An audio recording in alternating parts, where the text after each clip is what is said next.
Hello everyone and welcome to welcome to a live stream. Nice to see you. Welcome in. We're playing some Spyro today and I'm very much looking forward to it. But thank you, the Elijah T, for the Knuts there. 30 Knuts. Really appreciate it. Thank you so much. That's really nice. What a way to start the stream. 30 Knuts.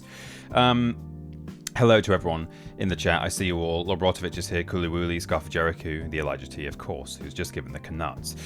Gemesis, Chris, Three Cats, D-Lodge, Stream Elements is here, wishing Three Cats a happy lurk. Have a happy lurk, Three Cats, and dressing out. Nate is here, morning all, nice to see you, Nate. C. Bennett, nice to see you, and Rizcracker, Yahoo, Deadeye Minis, hello, everyone, nice to see you. Yes, it is. I should also actually thank Veraxis the Witch, who... Thank you, my darling. Thank you, my darling. Hi, Peter. Oh. Hi, Flock. I hope everyone is well. How's your day been, Peter? Faccina con occhi sorridenti. What? Faccina con occhi sorridenti. My day's been very good, Veraxis. Thanks for the 6-month sub at Tier 1. Really appreciate that. Really appreciate it. Thank you for being here all that time. And we also, I think this is from just now. Yes, it looks like it. Thank you, my darling. Thank you, my darling. Big love, Tiny PA9 kiss kiss. Thank you, Mascot 5, for the same as well, for the 6 months via Prime. Thank you so much. As I say to pretty much every time someone subs via Prime now, I say you don't have to. You've only got one of those, and you can spend it on anyone you like, and you've chosen me, and that really means a lot because there are not only are there a lot of good streamers out there in general, but there are even a lot of good streamers out there in a very immediate circle / network to me who you could have picked instead, and it means a lot that you've gone with this old channel, this silly thing, this ludicrousness. Hi everyone. Mainly lurking, but I'm always enjoying being here, says Jax Delcari. Thank you, Jax. That's nice. Hello, says Pit Prince. Welcome in. Looks like the IRL sun is done today. Hopefully Spyro will shine. Well, I've got sun out there. Not to brag. I mean, I'm not bragging. It's already too warm in here. Honestly, I might open the door. I think I'm going to open the door in just a moment. But for now, I'll carry on saying hello to everyone. Hello, Jennikin. Nice to see you. P47 Multh, welcome in. Good to see you. Say afternoon TP reminds me of the fact that I've got tea here. It's in the bucket. It's filled dangerously high. And I've made the mistake of having it on this side, which means my microphone is in the way. I can't drink here. So I sometimes have to start the stream by precariously moving a vat of boiling liquid over there. And over there, just down there, is where my PC tower is. So it's like, pick your poison. Choose your own adventure. Do you want to not be able to drink it properly, pour it over the microphone and over yourself? Or do you want to maybe nudge it, pour it over the computer? Which would you like? Because you have to do one of them. No, let's not tempt that fate. Of all the fates to tempt, not the one where I spill boiling hot liquid all over my more expensive than it should have been computer. So there we go. Big mug spotted. Ah yes, the bucket. We do need to get a giant... I need to start a merch store, don't I? And we'll have giant mugs on it. It just says the bucket. Maybe as Fanny Craddock's face. I don't know. So there we go. Speaking of the sun, there's going to be an eclipse in the UK. Not a full eclipse. Not total eclipse from the Jammy Dodger advert. Although that was the moon, wasn't it? That was lunar eclipse. Yeah, it's going to be a solar eclipse on Wednesday afternoon. In fact, I need to point out some stuff. This Thursday, I'm not streaming. I'm away. Got a family thing, so I can't stream Thursday. So instead, I'm going to stream the day before, because I'm away until the weekend, so I can't stream Friday as an alternative. Streaming on Wednesday this week instead of Thursday, and I'm streaming 3 till 6, because the eclipse is at 7, So I want to be well out of my house by before 7 o'clock. So there you go. That's what's going on. So yes, join me for Halo on Wednesday at 3 p.m. BST. BST. I've not done a I am live right now post on social, so I'm going to do that live on the internet right now. Live now! Exclamation mark. Our caps lock was on, and I was holding shift, so it's come out lowercase. How sad and embarrassing, actually. Twitch.tv. What's that shit? TinyPeterPlays. So you guys don't. This is useless to all of you guys because you're here. You didn't need the tweet that says I'm live right now. But some of these scrub nubs, lords, lubs, nubs do need that, and that's, you know what, that's okay, unless it isn't. In which case, shrug. Sorry, I'm just doing it on Blue Sky as well. There we go. Post. Yeah. Good. That's out. That's it. Hey, you should go and like it on your socials. No, don't do that. That's lame. Right. I'm now going. Also, you can set yourself to be live on Blue Sky, so people can click your profile picture and it goes straight to your thing. I've done that. I've done everything. I'm here. I'm clear. I'm not going to disappear. Don't look directly at it, says Zombie. No, do not look directly at the solar eclipse because you need. Because remember Donald Trump did that, and look what happened to him. Look at him. Do you want to turn out like Donald Trump? No. You can get eclipse shades. They're not really shades, but you know, like sort of eclipse glasses. I've bought some.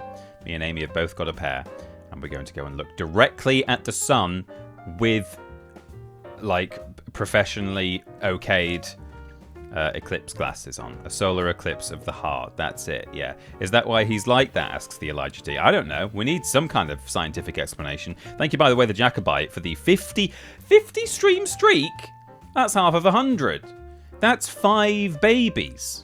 I think we've worked out 10 streams to gestate a child. I think is what we've decided. Congratulations on having 5 children, the Jacobite. Really happy for you and proud. Hello, Darklair. Nice to see you. Welcome in. I better watch TP live. He just posted. Says Rizzcracker. Yeah, well, you made it. Good to see you. Thanks for being here. What time of day am I blinding myself? About 7 p.m. I think. It's slightly different minute to minute depending on where you are in the UK or continental Europe or other places where it maybe is happening. But yeah, I think it's about 10 past 7 up in the northeast. So that's it. Yes, good. Should we play some Spyro the Dragon? It's what we're all here for, right? Is it? Do. Doesn't do that in this game, does it? It doesn't go do. It goes something else. Right, Year of the Dragon USA. USA, that's the one we want because the European version doesn't let you play properly. There we go. So we made it to Evening Lake. Evening Lake's the one that goes boo boo boo boo. First thing we're going to do is decimate the frog population. There you go, Sparks. Every 10 fodder that you kill, you get one of those. Right, so what's the situation? Here in Evening Lake, we've got everything in the actual homeworld itself. And all the levels we visited so far, we have got everything. Bamboo Terrace, I think we needed Bentley, who we've got now. So, you know what, why don't we start the stream with a bit of backtracking. It's what we all like to see. Don't worry, it will be... Oh, no. Why don't you ask around the other world to see if you can get me some help to build this rocket? All right, Eugene. Thanks for your advice. I appreciate it. Let's get on the whirly gig. What TF is that thing? What, the little penguin boy? Oh, where am I going? Is it Midday Gardens or some right? Yeah, it is, I think. I don't know if he is a penguin. I guess he probably is. It's in a snowy level, so I've seen the penguins before. I've seen penguins before. You can't fool me. Yeah, but Was it that type of... Have the penguins you saw go, Hey, Plushy Labs, Jennykin, can you make me a I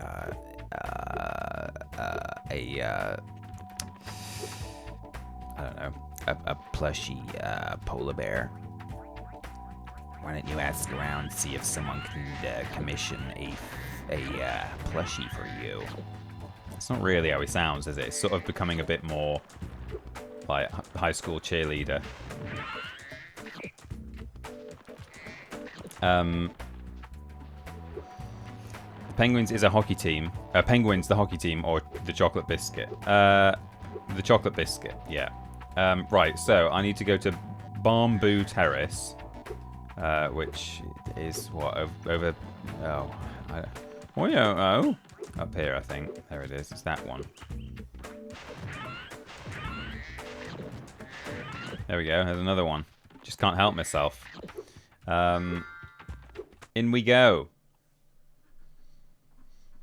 You know what? I concede I haven't ever seen that breed before. No, that's it. It's just different breeds. Right, here we are. What did you guys do on the weekend? What have you been up to? Anything interesting? Fun? Exciting? Thrilling? Ooh, bonk. Not there, I don't think. Down here? Yes. Moo! Okay. In here? Possibly? No? I'm getting screen tearing on my end, but it might not be coming through on the stream. No. Could it be in that building there? Nope. Golfed. Watched Supergirl. Not at the same time. No. It's unfortunate, really, that film has made a loss. Not that I've seen it, but I kind of wanted it to do well. I thought it looked like looked all right. Admittedly, didn't go and see it, so if you want these things to do well, you do have to support them, don't you? I guess. Shrug. There we go. I went to Verona. It was very hot. Nice. A fine day for a bit of a walk. I was just heading to the top of my favourite hill. My favourite hill? We've all got one. I mean, I probably do, actually. I'd have to think long and hard, but I could definitely tell you some top hills that I've been to. Silbury Hill was a good one. I went to the beach, did a swim and everything. I live opposite the Isle of Wight, so it's pretty sheltered water on the Solent. Nice. What's the Solent? Silent. Benny Hill. That's your favourite, is it, C. Bennett? It wasn't great, though. Millie Alcock was good as Supergirl. I think that's why I wanted it to do well, because I think she seems really nice in interviews and stuff that I've seen of her. And some people were like, bad casting for some reason. Whereas I think, again, didn't actually see the film, but that's more because I'm not so into superhero films as a general rule, rather than any, that one in particular, or DC, or Supergirl as a character. But from what I saw on the outside, and certainly the trailer, I thought, that's great casting. And, the little scene she had in the Superman movie, which I've seen that scene and a few others, but not the whole film. Again, because I'm not that into superhero films, but... okay, alright. That's alright, I'll get it. Have you seen Obsession, TP? I haven't, but again, heard very, very good things. I mean, that, on the flip side, compared to Supergirl having a budget of like 200 million and taking in, what's it taken in, like 120 million, 100 and something. On the flip side, Obsession, was made with like a few $1 million. What was it, like 5 million? Maybe it was a bit more than that, but not much. And it's absolutely cleaned up, I believe. Good for them. And it's made a bunch of studios and directors and producers kind of take note and think, hey, hang on, wait a second. Is this something we can actually do? Can we start making money by, actually going with original projects and new actors and all of those such things. Call me crazy, but I'm starting to think that maybe, like, original ideas and not necessarily, you know, stuff made on an absolutely massive budget. It might, maybe it's viable. Oh, that doesn't work. Okay. Who'd have thought? 750k? Oh my goodness. And then, you know, He-Man as well did not do very well at all. Oh, stop. These guys have a really good range. I think they've got more range than I've got, which is the issue. That's why I'm not swinging my club soon enough. Okay, no, I clearly have more of a range than I thought. It was a surprise. It was a me issue. Who'd have thought?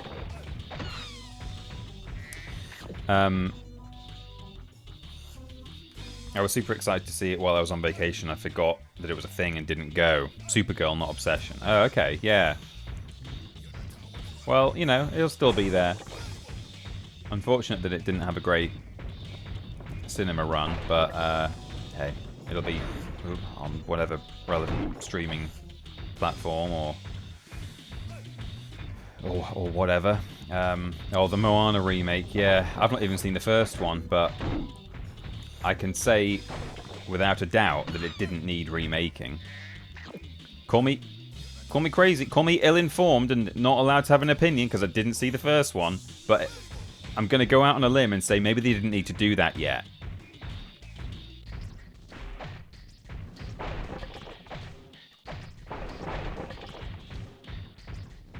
What are these piles of sugar here? Okay, can't get that guy. But no, we want the 23rd live-action remake of Cinderella instead, says Enlith. Yeah, exactly. It's like, wow. Turns out, Obsession, people liked it and want to see more. It was fine, good for a random weekend watch. Alcock and Momoa did a great job, but I'd struggle to suggest someone watch it. I will say the discourse about the needle drops was legit, and it was pretty distracting. I didn't see the discourse trademarked about the needle drops, but yeah, I don't know.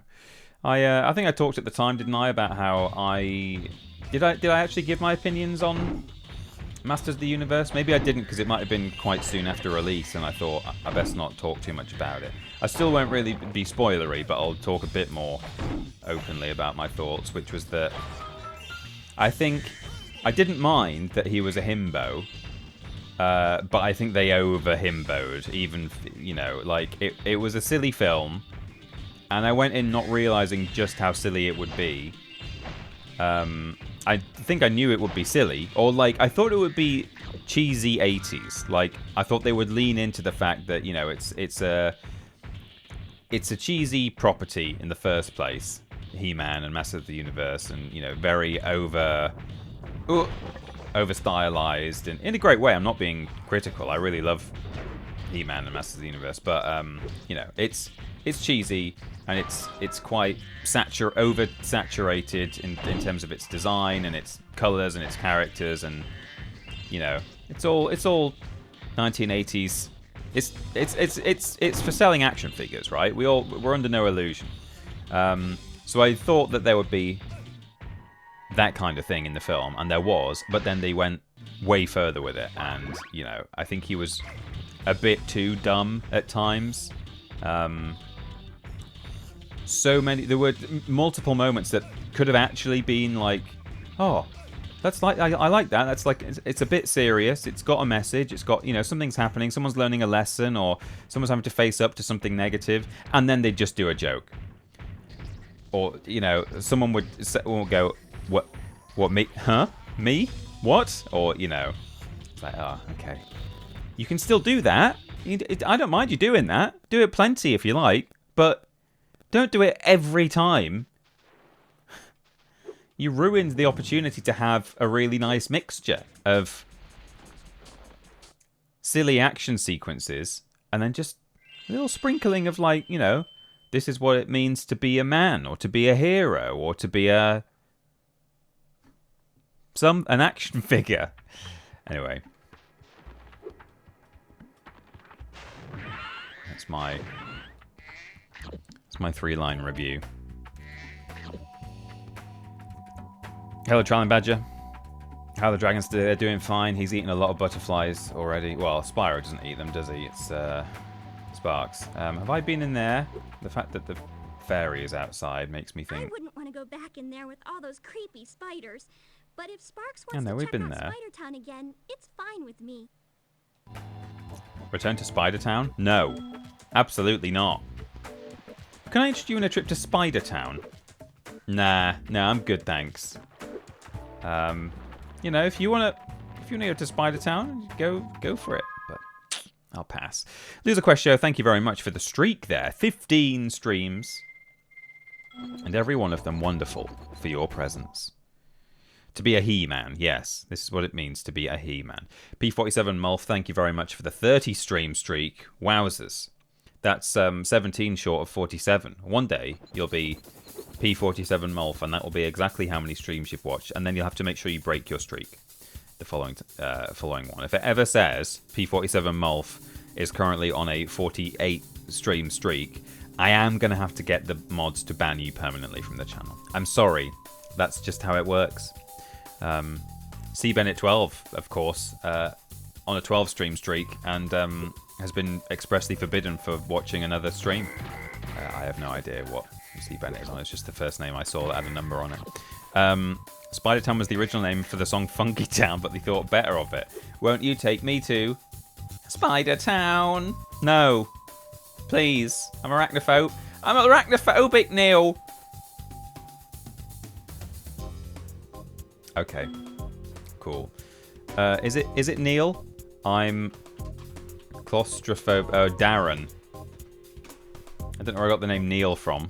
Try it yourself. I've only seen the clip. I don't even know what that's from. Is it from Celebrity Big Brother or something? I'm claustrophobic. Darren. I've already forgotten what I just said. Darren. Okay. I wonder who Neil is. Where did that come from? Claustrophobic Neil. Okay, so here we are in Evening Lake. I'm going to drink from the bucket now. I'm going to use the bucket.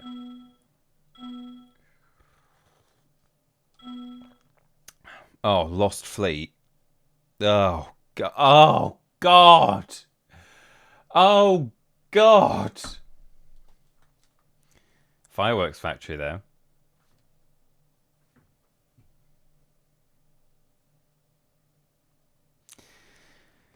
Charmed Ridge? Lost Fleet is so bad that it's worse than Fireworks Factory and Charmed Ridge together are good. That's my hot take. Right. Lost fucking Fleet. Is that the one that's I swim into a shipwreck in the water?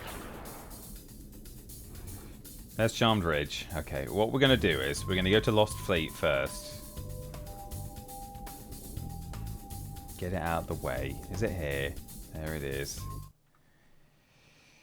Fireworks Factory annoys me, says Cooley Wooly. I mean, to be honest, I don't love it, but I really like the music, so I can take it. Do you think the Fireworks Factory is unionized? Oh, hello. Be careful around these parts, little dragon. There be more ghosts in this here shipyard than I can shake me pick at. Darn shame, too, because I was mighty close to finding me treasure. Finding my treasure. Crazy Ed has come to the Lost Fleet ship graveyard and discovered that it's full of ghosts. And I was this close to finding my treasure. Damn shame, son. Wow, who is this new character I've just invented? Well, it's that guy, isn't it? It's Crazy Ed, or I've already forgotten his name as well. Darren, Danny, Crazy Ed. I still haven't got around to doing the skateboard race on Lost Fleet in my recent playthrough. I left it and then Hunter disappeared, so I've got to wait till he's back to do it again. Oh, more skateboarding. We've got basically Sheila's music as well, just to make it even worse. I forgot that it doesn't even have an original soundtrack. I mean, it does do something a little bit different, but it still goes... Oh, hello. I reckon me treasure be this way, but we'll have to blast through this blooming ship to get it. Can you jump on that there cannon? Fire through the thing, Spyro. No, you have to aim it up a little bit. That's it. Good job. You can break that chest open as well if you like. And the vultures from Spyro 1 are here. We take them down, damn varmints. Don't know what is going on today. Did someone put something in the bucket? Has someone laced my tea? Right. Can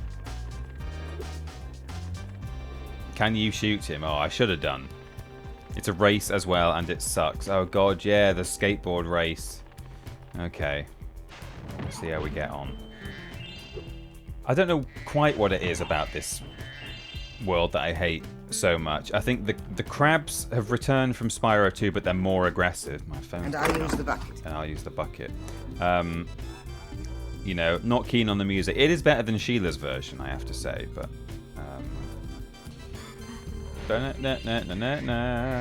I think it just also annoys me a little bit that, and I've talked about this I think on a previous stream, this just feels like the creatives sat down in the creative meeting, because there's only one per game, and they said, right, what levels are we doing this time?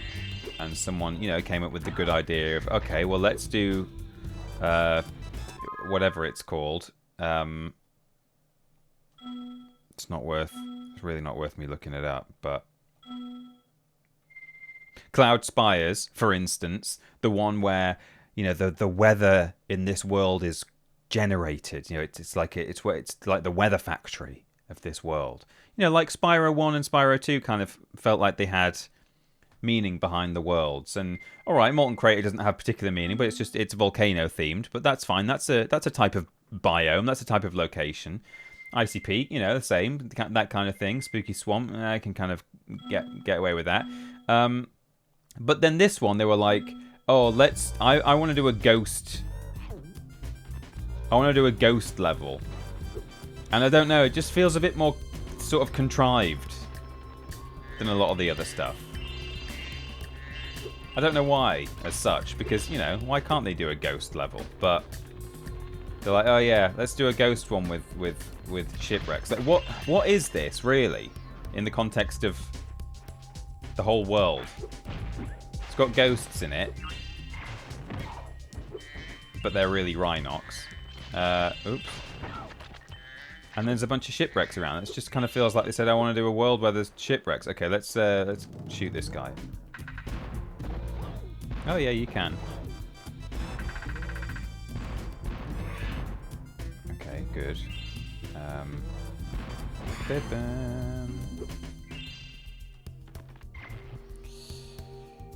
Camelunt, the manager told them to make whatever floats their boat, and the devs didn't understand the phrase. That's an excellent first-time chat, Camelunt. Well done. Thank you. Welcome to the chat.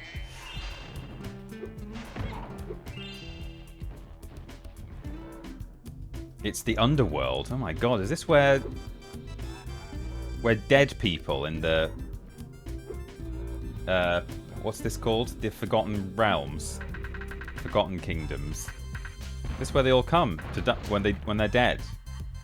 They're taken across the river Styx in a ship with a hole in it, and they become a ghost.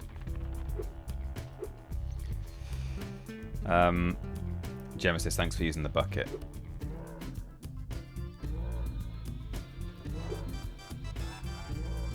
The treasure. Is this the same treasure chest asset as? Oh, it is. I wonder if you can. The one. Well, there's one of these in.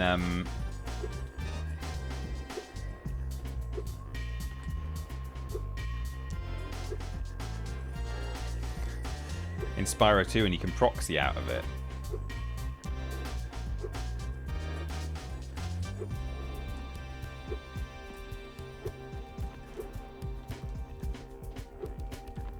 Never mind.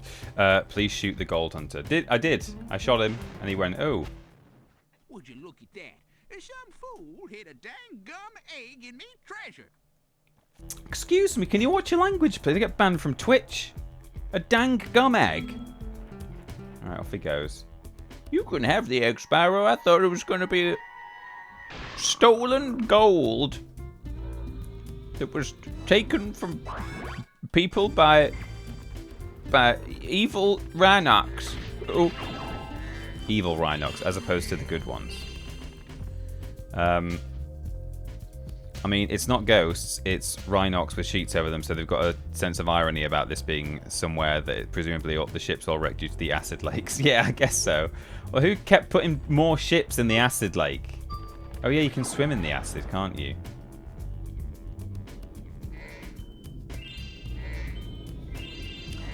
Da-na-na-na-na-na-na.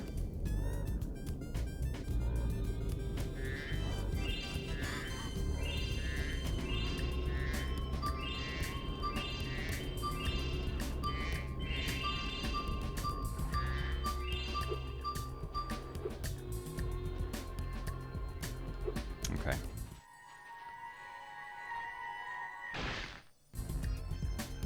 Chad.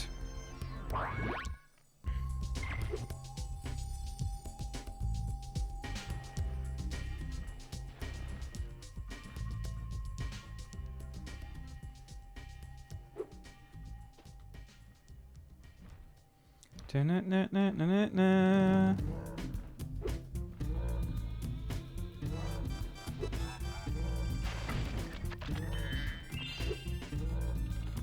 Stuart, what were you thinking? Stuart Copeland, what were you going for here?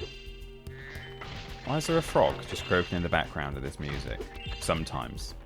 Slightly offbeat. I mean, I know you like your polyrhythms, but... Leave a gem behind? No. Ooh. Okay. Right. Off we go. It's just skateboarding, I think. What a Chad.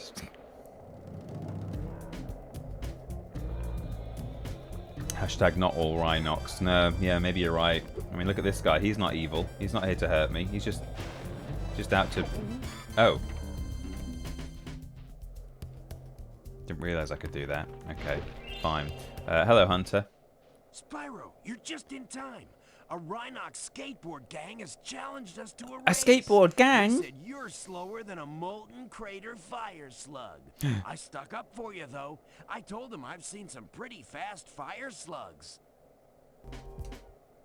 So, are you ready to race these guys? They bet us an egg that you won't win. An egg? Right on. You can use my special racing board. Every time you do a trick, it builds up turbo charge. You can use your turbos at any time by pressing the square button. Good luck. Watch me ace this first try.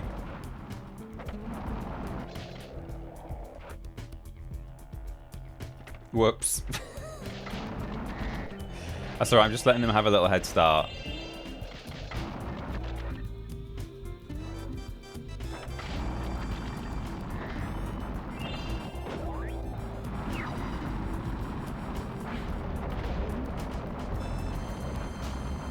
See, I had to let them go in front because I'm such a boss.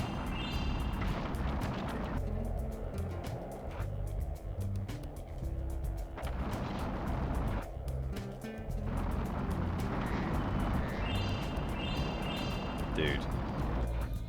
Step off. Whoops, oh no.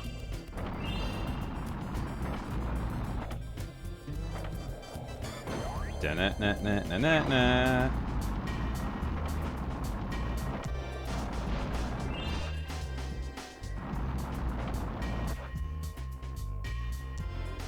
Oh, Spyro, you look great with a rocket in your mouth.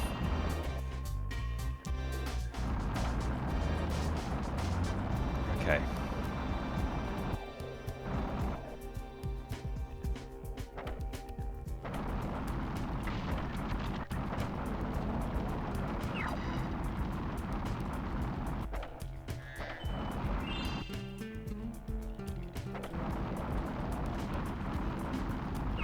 Oh, yeah. Skills to pay the bills. Tubular, yes, dude. You schooled them like a bunch of dizzy one-toed sand norks. Whoa, rude. I guess we won this egg, too. Donkey Honk could never. Oh, we won this egg. Excellent. That's dinner sorted. Yum yum. Oliver omelette. Ah, okay. Now that the Rhinox are gone, do you want to try a real challenge? Oh. I know you're fast, but I bet you can't defeat all the crabs on the course and still beat me in a race. Want to give it a shot? So what you're saying is you've got another egg. It's got a literal baby dragon in it, and you're going to keep hold of it until I can do good stuff. You're on, pal. All right. Eat I think in life we should all get paid in eggs, says Loser Quest Show. Here's a completely irrelevant pop culture reference for... Oh, skill point. Oh, for getting it first try. Oh, no. In Kevin and Perry Go Large, they get paid in eggs. For washing a car. It's my 1 point of reference for the suggestion that people should be paid in eggs.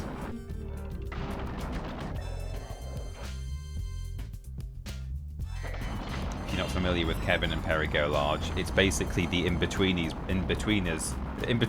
oh, Bella! The In-Betweeners movie, but before the In-Betweeners movie, you know. A lot of the gags in Kevin and Perry seem to be reused in one or both, or one or other of the In-Betweeners films, from what I've seen. There's a bit with Apu. You've got to do a poo joke at some point. People doing silly dancing. You know, they're in Ibiza, going to clubs. It's all there. It's all great. In fact, in both instances, the poo involves swimming. You know, it's either at a water park or in the sea. There's nothing new under the sun. So what I was saying about obsession. Oh! Wow.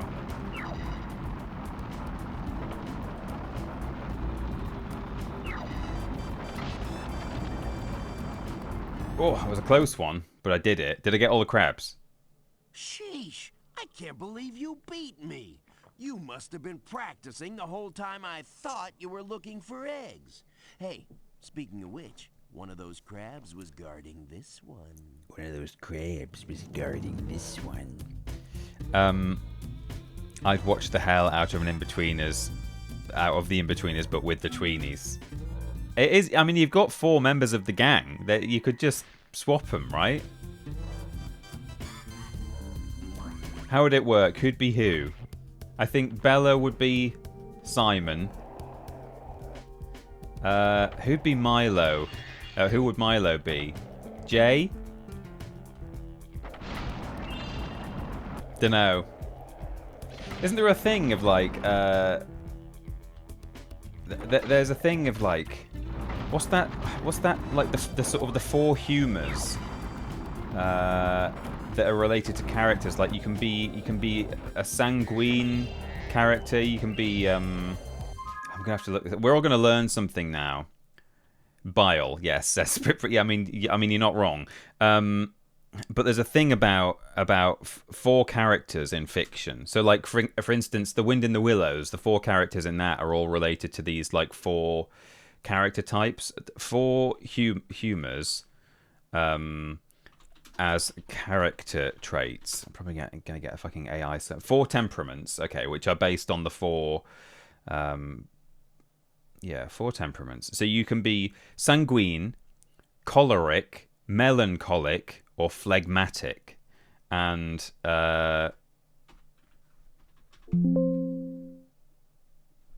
4 temperaments, Wind in the Willows. I'm just going to use that as a point of reference, given that I imagine most of us do. You're doing incredibly well, aren't you? What yeah. A sexy player.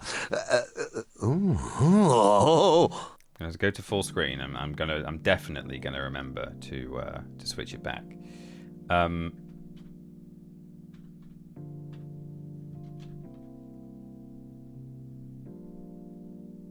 4 temperament ensemble, says TV Tropes. There are many ways to make a group of people diverse without giving them overly specified roles within an ensemble. One way is through matching personality types according to an ancient proto-psychological theory. The four temperaments, also called the four humours, was a theory that behaviour was caused by concentrations of bodily fluids, the humours of classical medicine: blood, yellow bile, black bile, and phlegm. Apparently mole is phlegmatic, badger is choleric, toad is sanguine, and rat is melancholic. Is it going to tell us what each one is? I don't want to be here all night, but it's a thing, basically. And maybe that is what each of the tweenies is, and maybe even each of the in-betweenies. Sanguine is traditionally associated... they're lively, sociable, carefree, talkative, and pleasure-seeking, like Mr. Toad.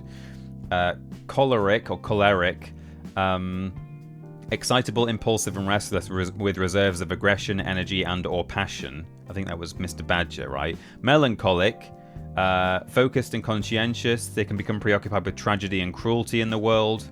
Was that Mr. Mole? And phlegmatic, rich in a life, seek a quiet, peaceful atmosphere, and be content with themselves. Steadfast, consistent in their habits, and thus have steady and faithful friends. That might be Ratty. Anyway, there you go.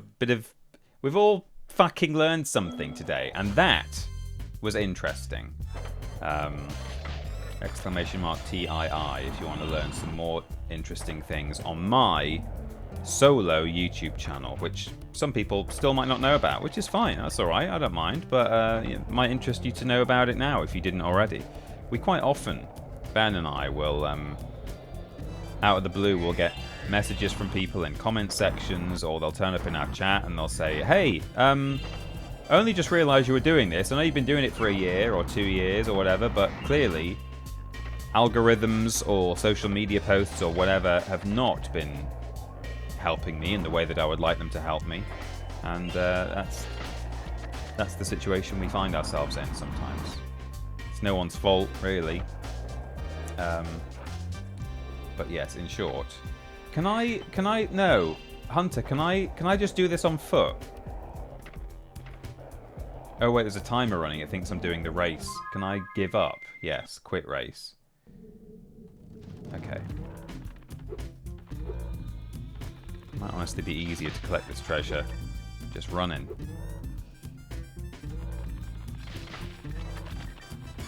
Thank you, Charlie Badger. Ooh, learning at this time of day. I know. It's normally reserved for every second Sunday, right?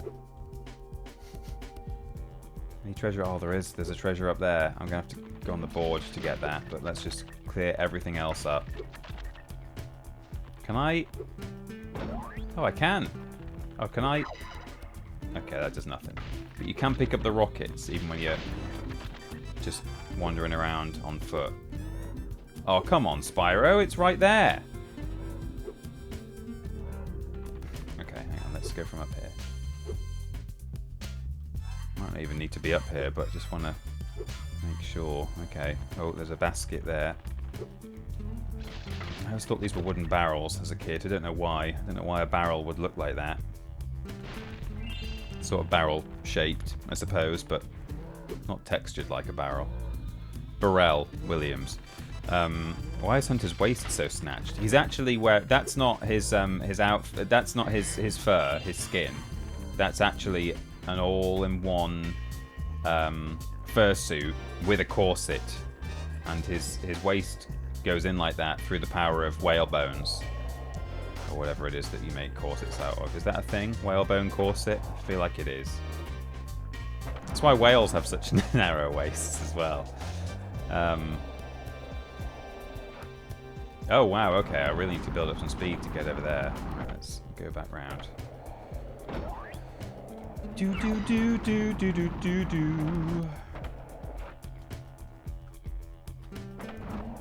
Alright, we'll build up a load of boost.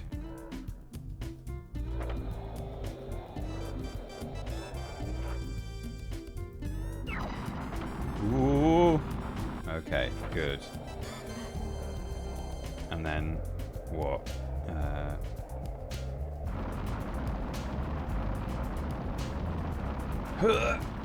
There we go. There. Add treasure. I think that's it for this area, it looks like. Oh, you can get really high up there, though. Let's have... Oh. Can I... Oh, no. Okay, no.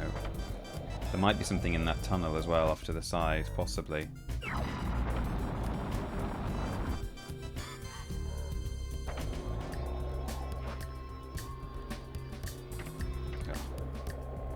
Gosh darn it. Sorry, daggummit. But Peter, Tony didn't say. Tony can kiss my ass. Oh no. Tony says wipe out. Do a flip.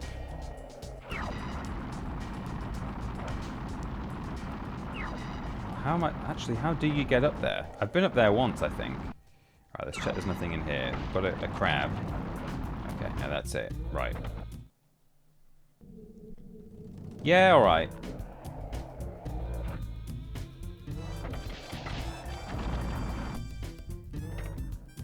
Jeez.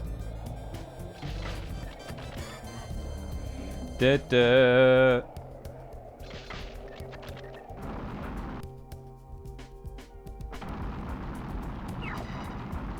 Oh! Oh! Oh, wow! Did you see those skills? The wall riding. I love it.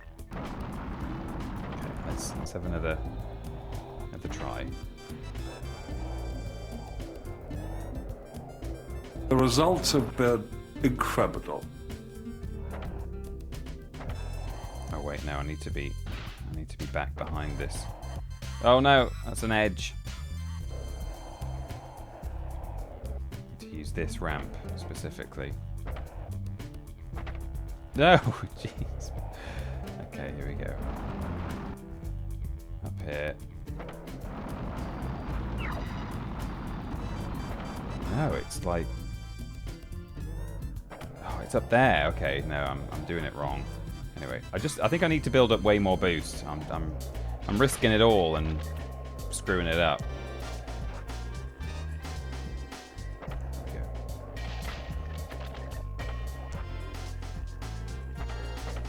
Okay, that's good. We're getting some boost here.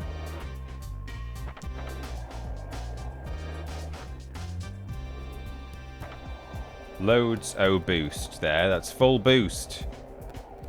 You need the blue star after the green liquid.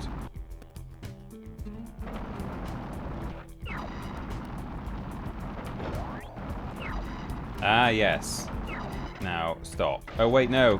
You can't just get off your board here. That's a silly mistake. Anyway, it looked like there was no... The reason I wanted to try and stop up there is to see whether there was actually any treasure lying around, but... I don't think there was. But yes, as it turns out, I think you can just get up there with this star. Doesn't look like, unless there's something right back at the start of that little path, which I don't think there was, and I think we're all good. Cool. You've unlocked the Sparks points. Oh, I have. Yes, I did unlock that last time. I'm pressing all the buttons. He's not pointing anywhere, which I assume means no treasure. Let's jump out of here. Tony Hawk's Wipeout is a game I'd play. Oh wow, that'd be kind of cool. Turnby Hawk's Pro Skater.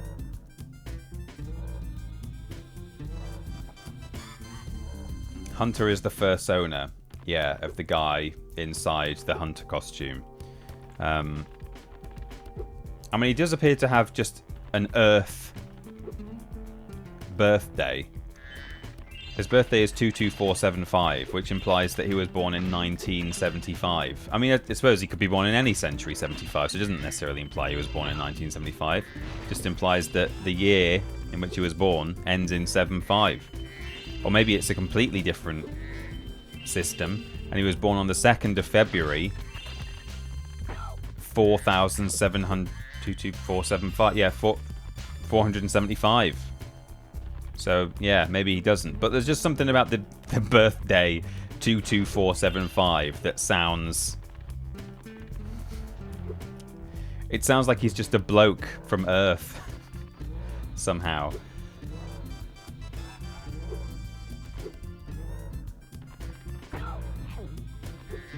I kind of feel like the guy who voices him was probably born in 1975, so that's kind of why it sounds like... how about 22475? That's my birthday. Like it probably actually is. I know that I am older than 24. It does seem a bit strange to assume that's how old Hunter is supposed to be in Spyro 2. Well, yeah, I don't know.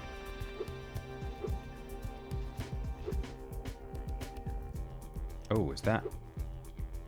So I know there's still some birds flying around. Are there any up there? No, they're not. Oops. Oh, no. Okay. It's acid, but it also sizzles your bottom like lava or hot liquid. Okay, so we can jump down there and do more swimming, but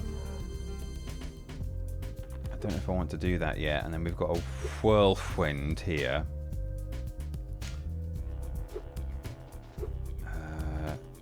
It is possible to get up on top of that boat. Let me try and remember how. Sorry, ship. Oh, there. Like that. Greg Berger voices Hunter in Spyro 2 and 3, and he was born in 1950. What? Wow. The voice of Hunter does not sound like a man born in 1950.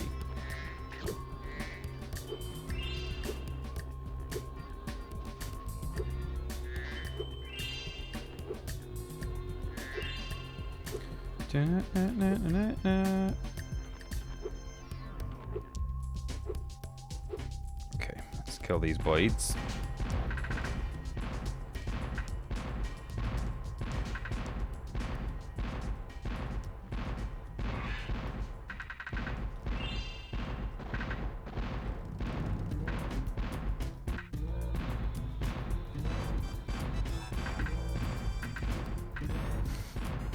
We'll get him eventually.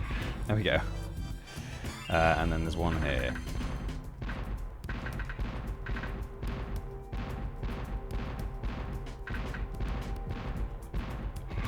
Okay. What have you done with the controls, Gromit? Gromit. Okay, and then Sparks is pointing over there for some treasure. Good old Sparks.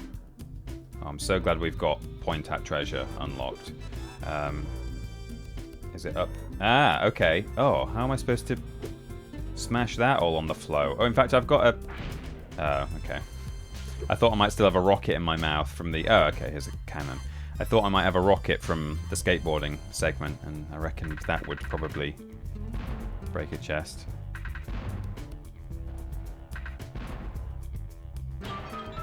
Hell yeah. Okay, let's get back up. Here. Duck Hunt 2.0. Hi TP. Hello Boring Learner, welcome in, nice to see you.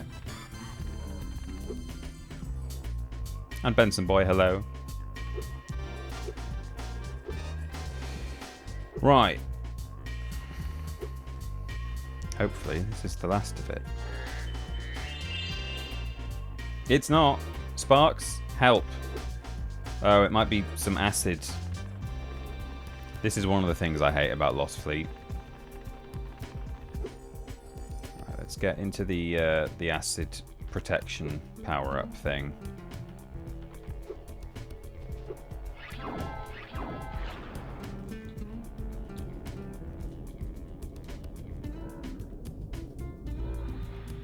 Sparks thinks it's...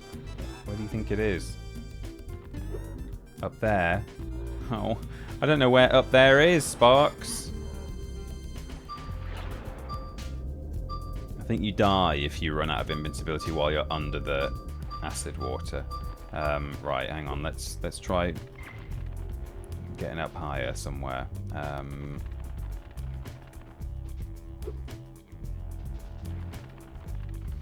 Dun dun dun dun.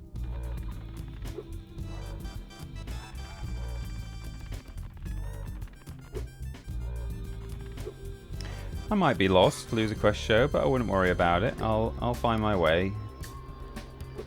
I suppose I could take the invincibility and then maybe fly from the top of the ship onto that that waterfall. Right? Could I? Where is it? Oh, it's over there. It's a long way. I'm not sure if this is the intended route. Oh yeah, seems to be. Okay, cool.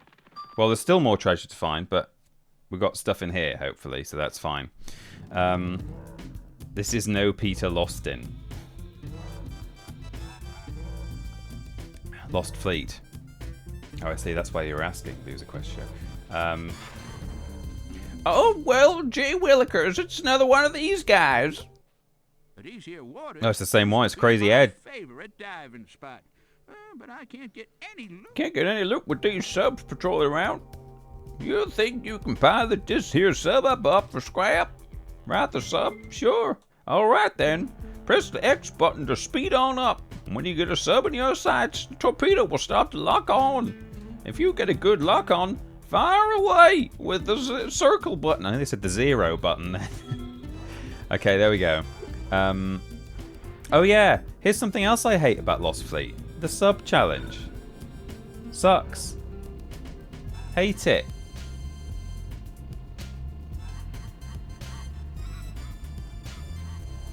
Stuart Copeland, what the hell is that noise? Ha ha ha ha ha ha ha.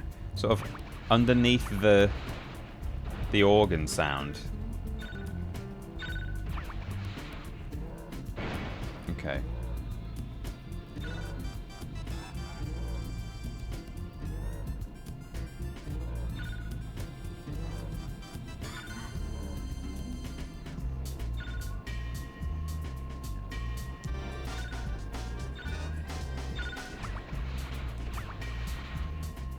Get him.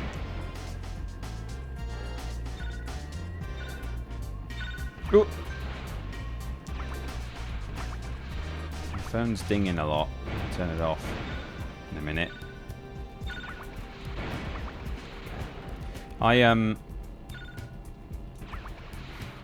Recently our window cleaner came round. Come around once a month to clean the windows, would you believe? And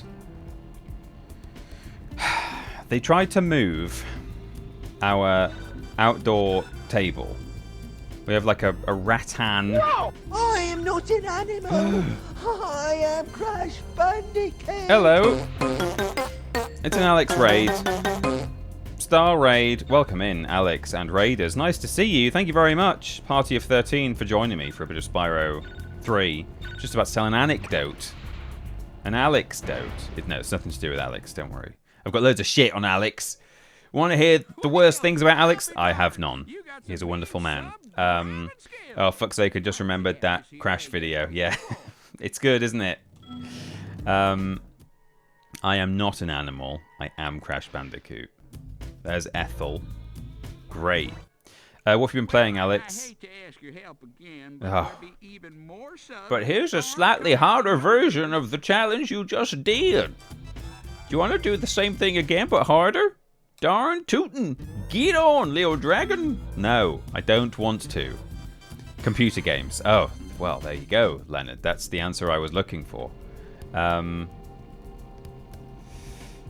So recently, our window cleaners came round to clean our windows, and they tried to move our outdoor table, which has a tempered glass top and a parasol running up through the middle of it. So there's a hole in the like the rattan table underneath, and a hole in the glass top that sits on top, and then a parasol goes down into the not into the ground, but into a really, really, really, really heavy base that is independent to the table, but is so heavy that it's basically immovable. Anyway, they tried to move the table, which had the parasol in it, and the pole of the parasol just had nowhere to go up against the glass that it was running through. And so, the entire thing exploded into tempered glass, which mostly went on the patio, which was not too bad, except the bits that sort of went down the cracks and are still there forever. But some went in our gravel. So I spent 3 hours last week sweeping up gravel I mean, the sweeping bit wasn't too difficult. You just sweep, don't you? But you don't want to miss any glass. Oh, damn it. Oh, I don't have to do the whole thing again, do I? Of course I do. I didn't realize that was even a risk. Well, I hate to ask your help again. Anyway, the reason I started telling this story is because I think I got one boo-boo, which is not bad going, considering how much glass I picked up. But, you know, tempered glass generally will break into not particularly sharp chunks. But there were some tiny little glass shards. But yeah, the bits that went in the gravel were the fucking worst. I just had to pick glass out of gravel for hours. Anyway, the window cleaner was very good about it and said, I will of course pay for a like-for-like replacement. And he has done. He did so very quickly.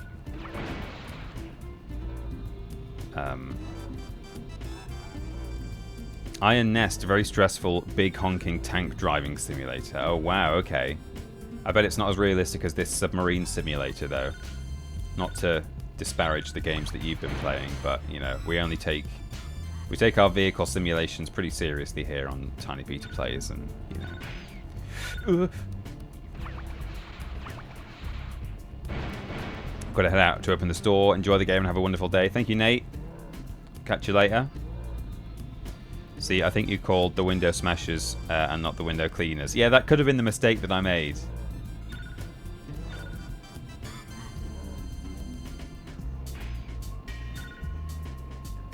Thing is, the guy who owns the window cleaning company is not the man who comes out cleaning the windows. It's clearly a large-scale operation, and he has a team of boys and girls who do the window cleaning for him while he sits in an ivory tower somewhere with the cleanest windows ever in that ivory tower. No! No! I was just exploring. Oh, piss off. You can just drive back too close to Crazy Ed and it cancels the fucking quest. I was just looking for the last submarine. Oh, Jesus. This is worse than when my table broke. A tear of frustration? Yes, you do. Is everyone laughing at you? It better not be. That wasn't my fault. You could have used a very high-powered electromagnet to solve your broken glass problem. It won't pick up any glass, but it might get a shovel. And then I could use the shovel to pick up the glass. Leonard, you're a genius. Right.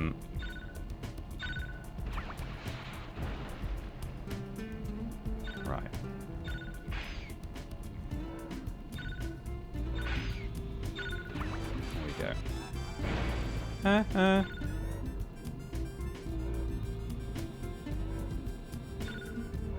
Oh, you bastard.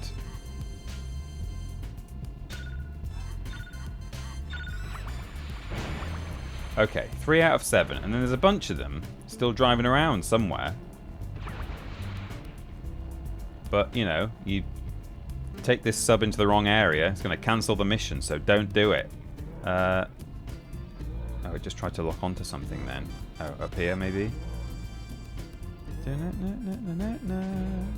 we go. We've scared them all out into the open now, I think. Okay, got one.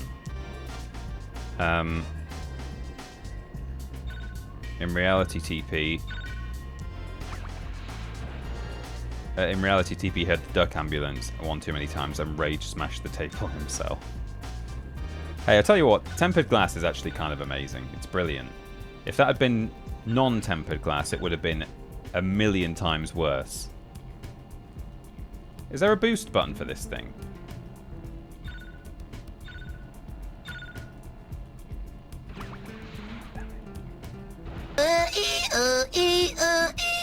There it is.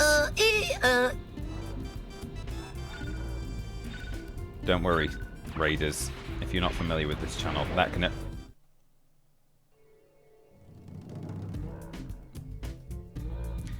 only happen 3 times per stream. We have a limit. No! He's going to smash his desk. I am now. I tell you what, if that duck ambulance didn't do it. Well, I hate to ask you to do this shit quest again, Spyro, but please will you do it? Thank you, Scarf of Jericho. Go into the garden and bury yourself where none of us can see you. You're making us puke. Can't do that, Riz Cracker. It's too dangerous out there. I left a Not few doing very well, are you, shards me of old glass pal? in the Do you gravel. really want to win? Gone are the days where I can just pad out into my patio in bare feet. There's glass forever there now. The people who buy this house from me are going to inherit it. I'm not going to tell them until the day we move. Thanks for buying my house. Oh yeah, the garden, it's great. We did it all ourselves. We're quite pleased with it. Laid the patio. I hired a whacker plate from somewhere. It was delivered on the back of a lorry, and then I had to drag it into the garden, and it weighed about half a ton. Thank you, my darling. And then I whacked in the garden, leveled everything. Yeah, we love our garden, it's great. Anyway, here are the keys. Bin day is Wednesday, and also, we didn't mention this before you handed over thousands of pounds, but there is glass in the garden forever. But don't worry, we won't charge you any extra for that. It comes for free. Right, there's one submarine left. Worship the Walrus, thank you so much for the 4 months on a 3-month streak. Appreciate it. Thank you, my darling.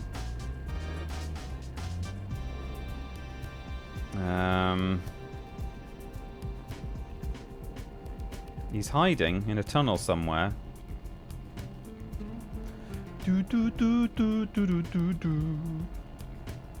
There he is.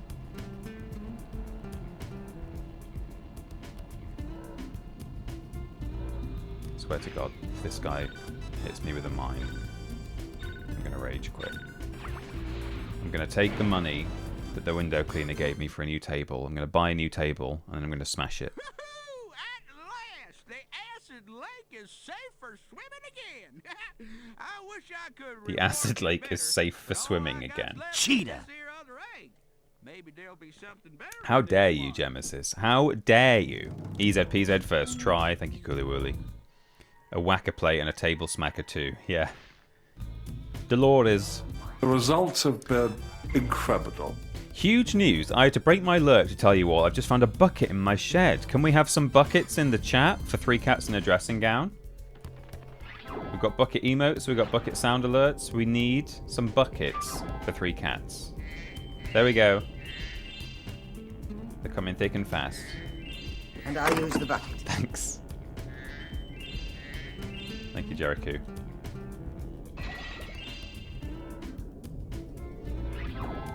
There they are. Bucket spam for one and all. Might I recommend, 3 cats, that you make a cup of tea in your bucket? They're good. They're really good for it.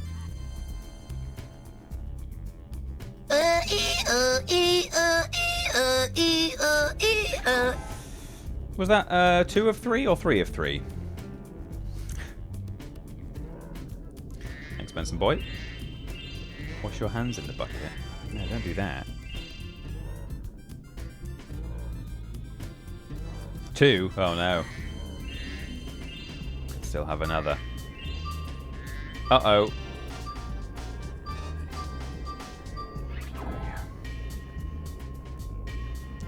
No, totally 3.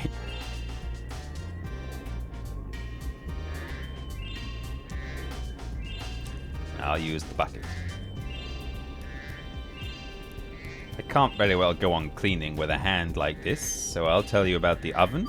My Sarah will clear away, and you won't mind while I'll use the bucket. Oh no, I'm going to die. I'm going to die. No. Hopefully I get to keep all my treasure. I think I do. Spyro, you haven't checkpointed since you did the 2 submarine quests, so you gotta do them all again. I know you'll be pleased to hear it.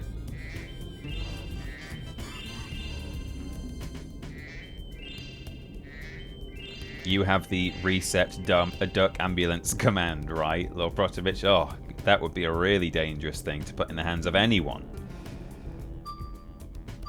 Especially the mods. They're a law unto themselves, those guys. They make it up as they go along. Feather their own nests, much like a duck would if it had its own ambulance. Right, Sparks says no treasure left. So that's good. Slender. Exclamation mark, reset, duck, and bow.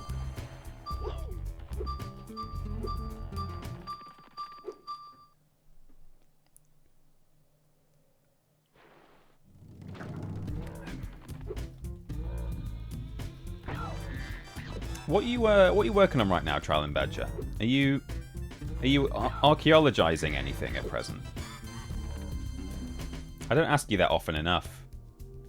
Maybe people ask you that too often, and as is the case, this isn't an assessment of you personally or your job particularly. More just that, like, anyone who has an interesting sounding job, I think, gets affected by this, which is that people ask thinking it's going to be a really interesting answer, and you have to go, at the moment we're just cleaning fragments of we're cleaning 2,500 fragments of clay plates that were from a clay plate factory from the 1950s. They all need to be cleaned and catalogued. Now, I'm not saying that that's boring. Maybe that's what you're doing and you're having a great time. But my point is, I bet you get asked all the time, "Whoa, have you dug up any skulls lately?" And you're like, no, at the moment I'm digging out a midden and I've got 80,000 cockle shells. But, you know, that's all useful. Not digging holes at the minute, sadly writing up things, so I'm vicariously living through my friends doing actual digging. Okay. Am I right, though? Do you sometimes... People ask you excitedly, thinking that you're going to say, "I found 3 swords yesterday," and you have to say, well, I find this interesting, but you won't. We're currently doing this thing. And they're like, oh. All right, no swords? No swords? Okay. Found any gold, mate? Usually that. Or dinosaurs. Yeah, okay. Yeah. Found any gold? Hey, slip me a little piece of gold if you can find any. I won't tell anyone. 600. Have I completed the level? Thank God. Let's get the hell out of here. Did find some really lovely plough marks in the last bit of digging I did. Nice. How old? Do you know? You can come and dig my garden if you like is another. Yeah, classic. I studied psychology to degree level at Durham University, and you tell anyone you're doing psychology, you can come and practice on me and my family. We'll keep you busy. We're all mad. All right, that's not really what it's about. And mad is itself not a particularly useful term. But yeah, sure, okay, not heard that one before. That's great. Hunter has been trapped. Sorry, I didn't react to that. He just got trapped there somewhere. He saw a button, pressed it. We all would, wouldn't we? Peter's lying. He'd tell all of us that you gave him gold. Yeah.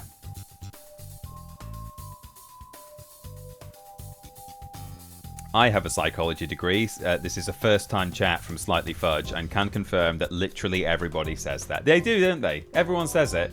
Come round and practice on me. You'll get loads of, you know, we've got loads of issues. All right. I mean, for one thing, you know, maybe that's not my specialism. Maybe I'm an evolutionary psychologist, or maybe all I do all day is you know, look at MRI scans. Perhaps I'm a developmental psychologist. Have you got children? No? Okay. Stop telling me how mad you are. It's not me. It's not my specialism. Everyone with a computer science degree quietly weeps. Yeah. Oh. Well, perhaps you can come and fix my my desktop's running kind of slow.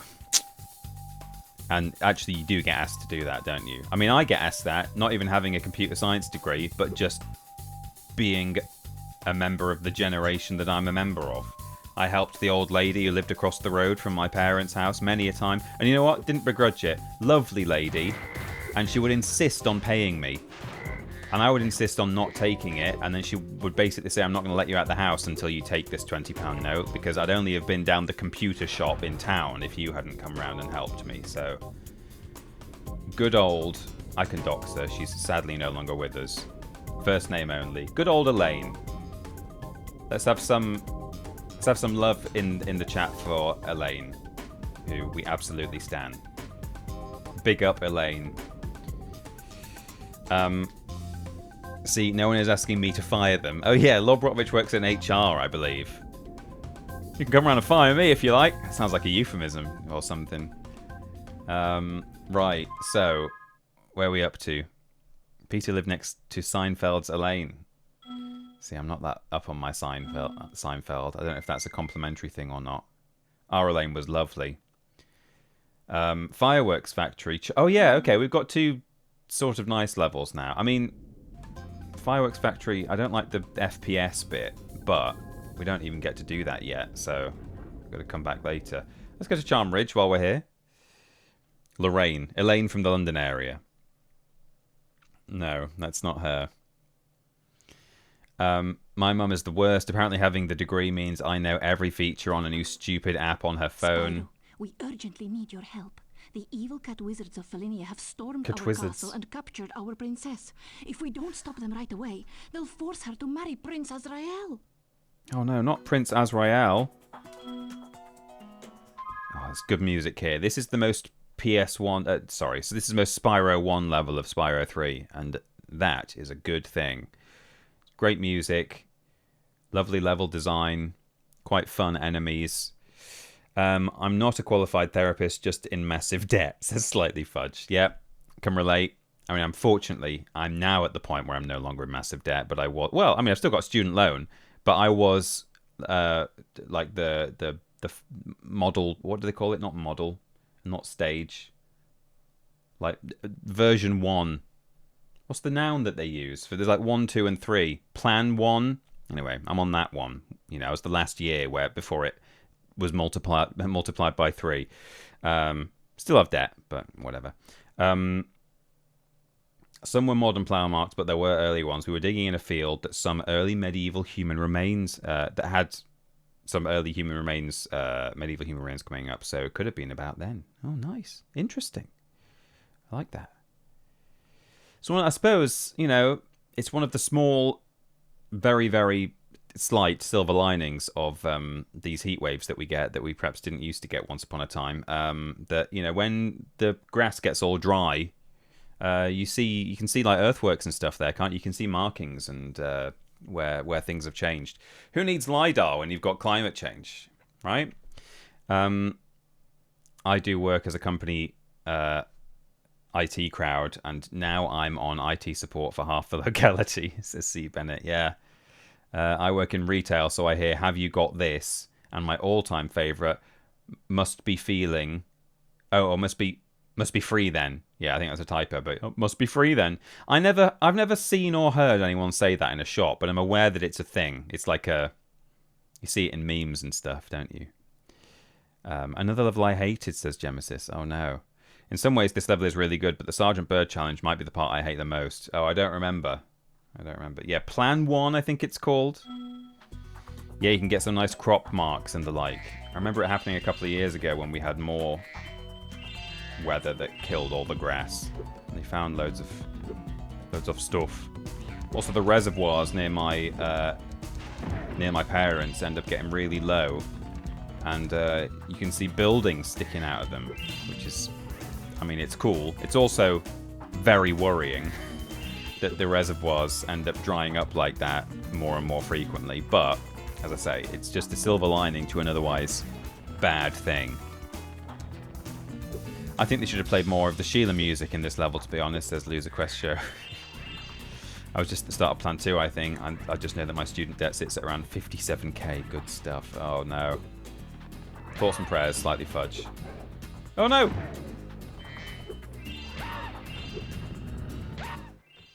Hurry, Spyro! If we don't get to the castle right away, the princess will be forced to marry that loser. Come on, Eileen. Off she goes. So it's a sort of a Romeo and Juliet... Well, not Romeo and Juliet situation here. It's a... yeah, it's like a forced marriage kind of thing. It's a... Well, it's a common trope, isn't it?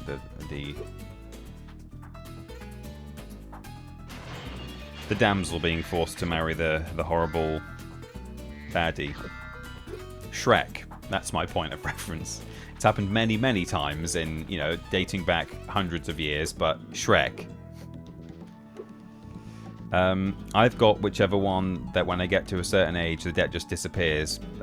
Somewhat sadly, I'm earning enough to pay it back at the moment. Yeah, no, that's I think that's true of all of them, but it's just they were able to charge different amounts over the years. So, as I say, I was the last year of my plan, which was plan 1, and then the following year, it went up from $3,000 a year to $9,000 a year that the unis could start charging for. I think it's just for the tuition fees. But I think it's true of all the student finance plans that, yeah, when you get to a certain age, 40,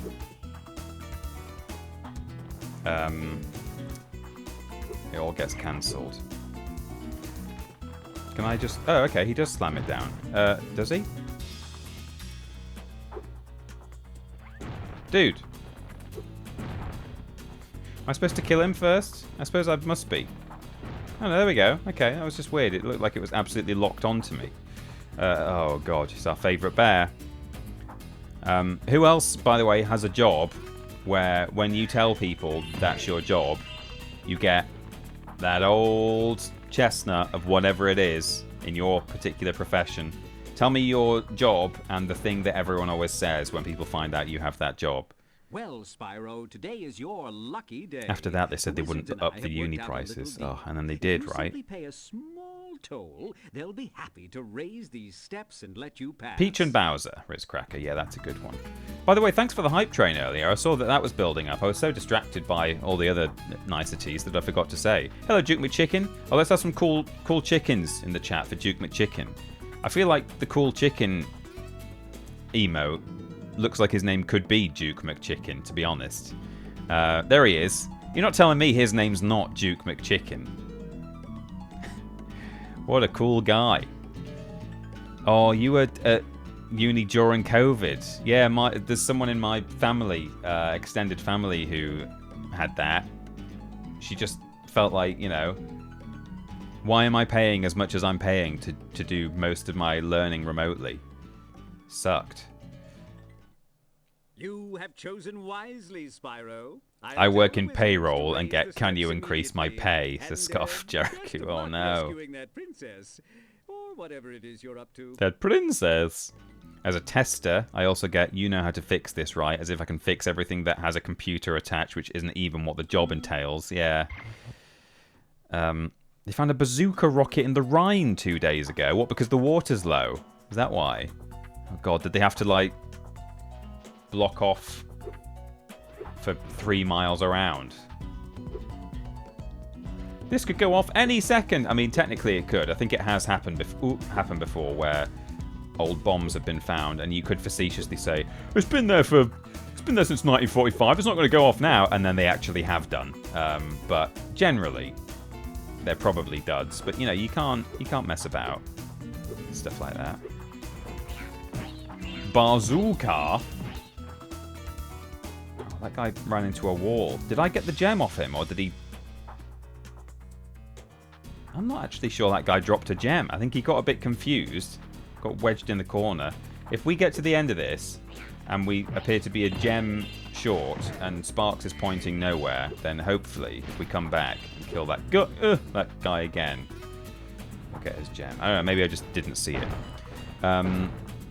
Once I was digging a wind farm site and some workies found some unexploded ordnance up the road. My supervisor went and picked it up, and then he insisted on bringing it back home, rattling around in the back of our van. Good. Brilliant. Uni during COVID was mixed. On the one hand, it killed socializing. On the other, I could cheat on all of my exams and got a first-class degree. Swings and roundabouts. Oh, no. I work in marketing and get asked exactly what I do, and then I tell them I don't know. Yeah, that's fair enough. There's also a member of, as I say, a member of my... Well, it's a separate person. I don't know why I said as I say. But no, there is also another member of my extended family who is in marketing. And I don't really understand what he does. Prince Azrael and his cat armies are about to steal our poor princess. I used to be a waitress, and if people asked me what I did, they would turn around and say, in a cocktail bar. I was working as a waitress. There you go. It became very tedious in the end. The since 1945 thing has me picturing the Hot Fuzz farmer who bangs a metal pole into a deep sea mine. Yes. See mine. It's a load of junk. My friends use me as a registered nurse as their personal blood test reader. Okay, yeah. Doctors and nurses, medics, get that all the time, don't they? Like, sorry, could I just... I know, you know, I could just go and see my GP, but just while I'm here, could you just look at my rash? Like, I've come around for a cup of tea. I've come around to meet your new baby, or whatever. I don't want to look at your stitches.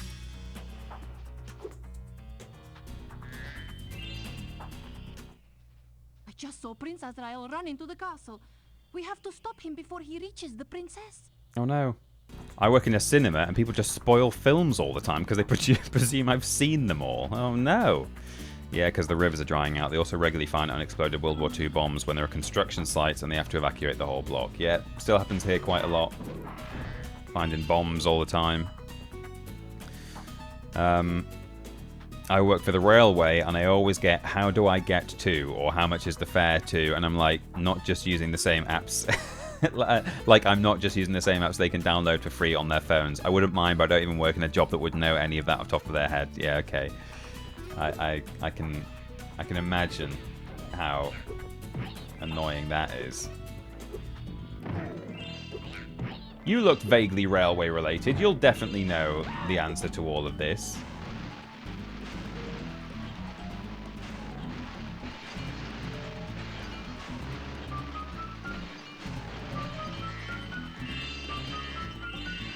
Tiny frog.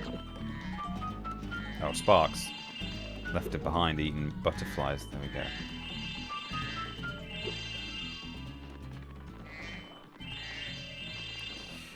Nice. Oh, I love the Sergeant Bird level here. Annoying, but great backstory.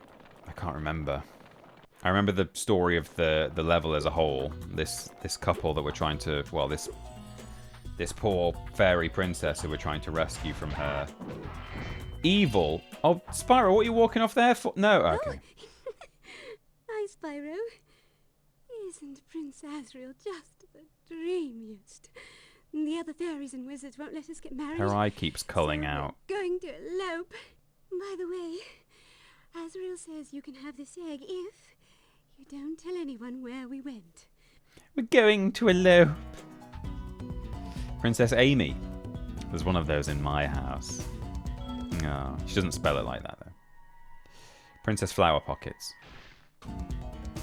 My mum is a support worker and everyone says they admire her for her job, but rarely understand what that entails. Yeah, she loves a bad boy. Off they go. Whoa. See, they wanted to be together after all. Ah. Anyway, as I was saying, Spyro, there's stuff up here and you just wandered right off the edge. You fool. Okay, so that's Sergeant Bird over there.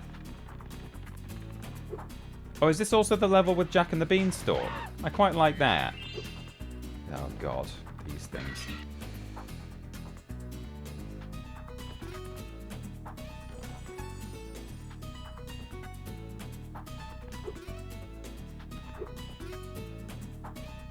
My mum is a dispenser at a pharmacy and she gets people in other shops trying to show her their rashes and stuff while she's in the queue to buy her lunch. Lovely. Yeah, my dad is the son of a doctor and pharmacist couple. And he said that he'd come home from school, he'd be sitting at the dining table eating dinner because they were that kind of family. I mean, this was the 1960s. He sat down at the table, as we all should do, right? Not in front of the telly, on the sofa. Who am I to judge? And his doctor mother and pharmacist father would just be, just as he's like cutting into his meat and two veg, as it were, his mum would say, do you know, I saw a really interesting sort of pus-filled rash today. And it's like, oh god, Mum, stop. Please. Trying to enjoy my Yorkshire pudding. I don't think they were having Yorkshire pudding. Grew up in Scotland. Trying to enjoy my Scotland pudding. My haggis.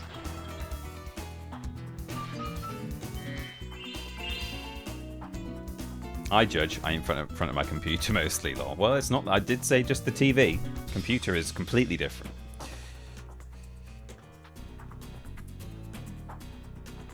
Sorry, by the way, if any of you are eating your dinner right now and I just exposed you to the exact same issue that my dad had to put up with.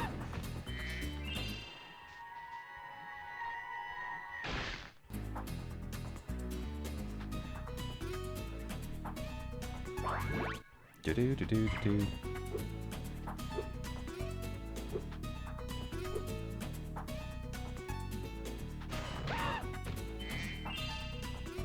Okay, we've got a couple of guys up there. I'm not sure if that... Okay, there's a rocket. It's going to break that open.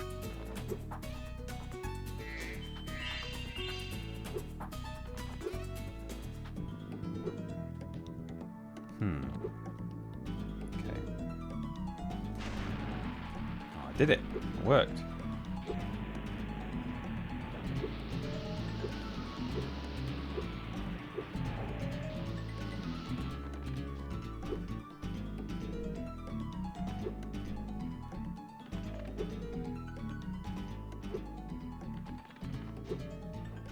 Can't get over there from here, surely. Anyway, let's get the treasure.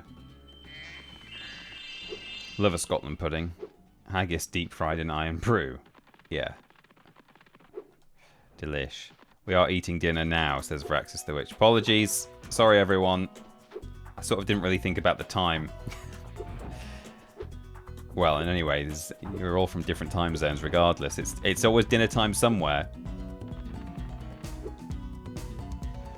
I was just about to get something to eat. Thanks, Peter. Sorry, Gemesis. Whilst we're on the topic of gross, I don't know if I want to read the rest of that message, Darkglare. Is it actually gross? I might just leave that for the chat to read themselves. Can you shoot those cats with the fire power-up? Oh, is there a fire power-up? I've not been paying attention. Oh, there's that pot over there. Let's go get the pot. Yes, if there's a fire power-up, I definitely can do that.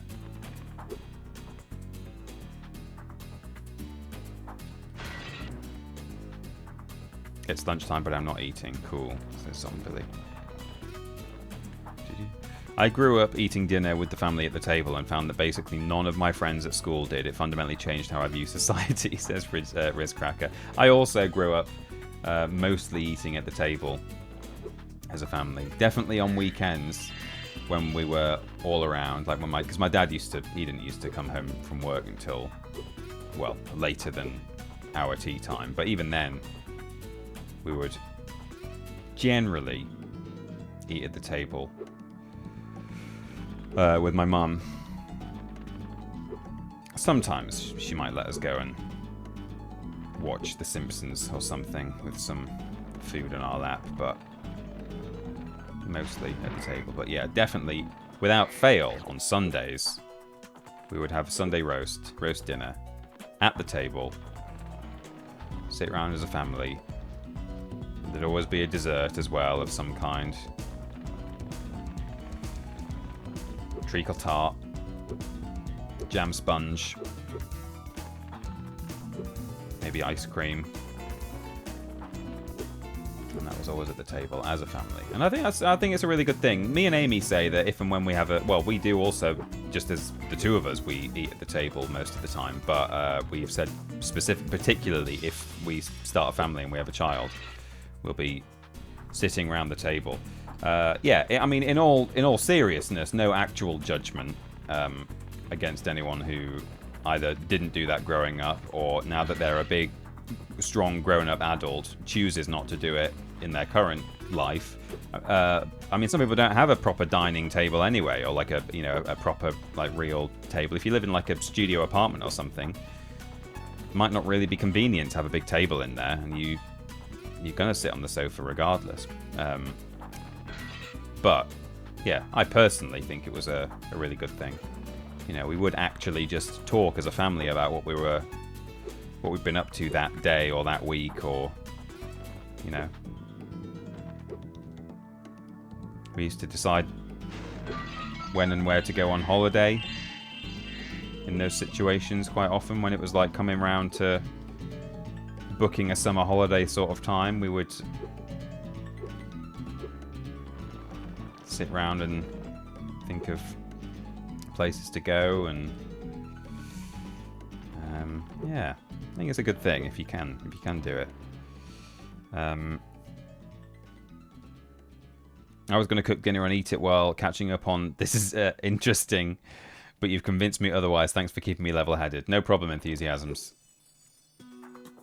My dad does that too. He works at a veterinary inspection office, and he likes to tell us what kind of great animals they have to cut open after they found them dead on a field, like after like 3 days. Oh God. I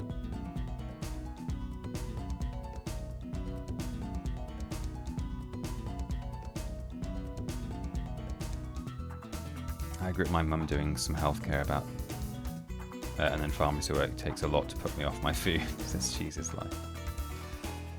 Okay, that way, says Sparks.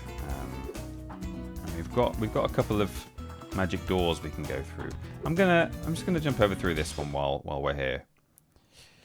I've always been the designated first aider. For an engagement with a fairy friend of mine. Oh. She's just a friend, you understand. Right. A strictly platonic relationship. It's certainly not a violation of military protocol whatsoever. What are you giving me that look for? Sure. Okay, cool. Oh, I've got this music. I can handle that kind of thing really well, unless it's puke. If you puke, you're on your own, lol. No backtracking, not Peter. Sitting at the table eating dinner, looking down your nose at the couch eating peasants, lol. Yeah. Would sit at the table when we went to my grandparents or they came to us, but stopped after they died. Oh, well, you know, maybe give it a go. See what you think. My great-grandma had the dining room as her bedroom, so it was out of necessity to be in the living room to eat. Good memories, though. Well, that's fair enough. We can't all gather around Grandma's bed to have our Sunday dinner.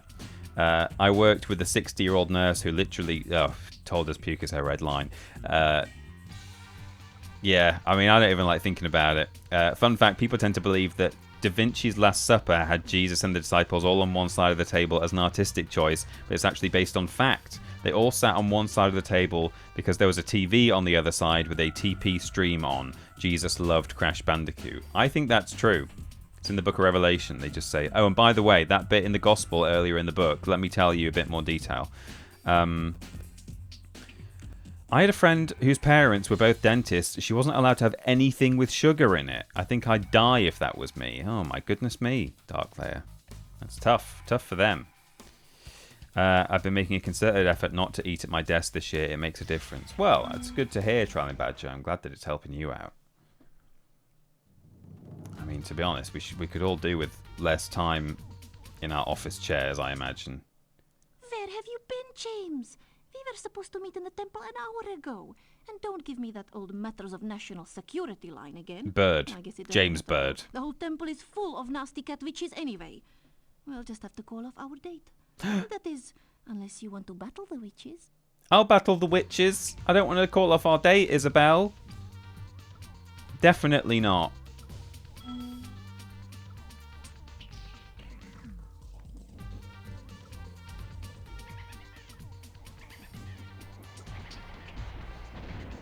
God. Oh, yeah, this rings a bell.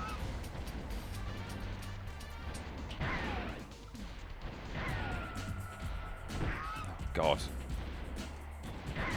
No! Shooting them from behind doesn't seem to really work. Oh, do I have to talk every time? Jeez, okay. Where have you been, James? Where have you been, James? James Jenkins? Right. So if I just try and shoot them, I kind of think I have to wait until they're on a crash course with me, which they appear to do. They seem to sort of come around and then head for me straight. I imagine if I break all these windows, I get a skill point, right?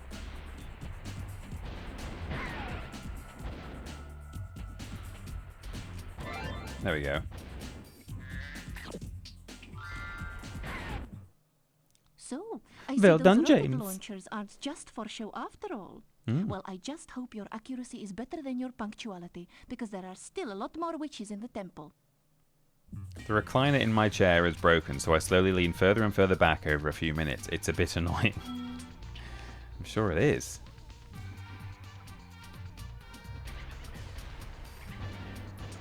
Yeah, I think I basically just have to wait until they're coming straight for me. Oh no.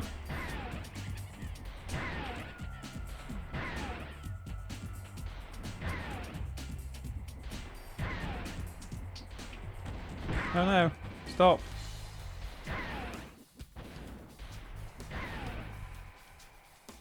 One more. Where is it? There it is. Got him. I must admit, James, I am impressed. There are still a few witches left, though. Oh, This Jesus. got a mean business. They even turned the floor into deadly blue ooze. Oh, be careful, okay? Not blues. Oh, God. Deadly blue ooze.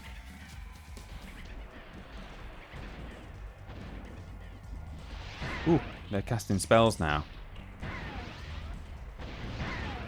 Oh, this is... Okay, this is going to be a bit more difficult.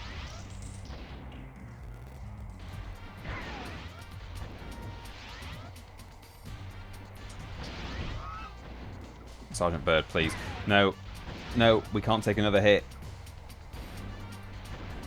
See, shooting them from any other direction other than straight ahead doesn't really work. Do I have to do all 3 rounds now, or is it blue ooze again? I swear to shit. I swear to fuck. Where have you been? Oh no, you're having a giraffe. Oh God.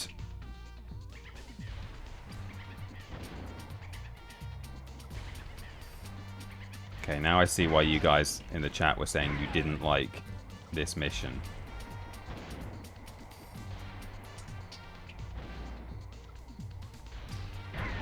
I may as well... Okay. Okay, until the blue ooze arrives, this is actually way easier. I can see why they add the blue ooze, because standing on the floor is easily the best way to deal with these guys.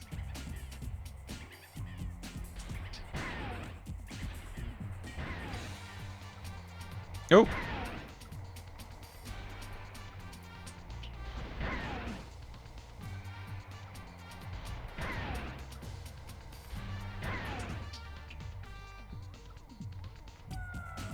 No.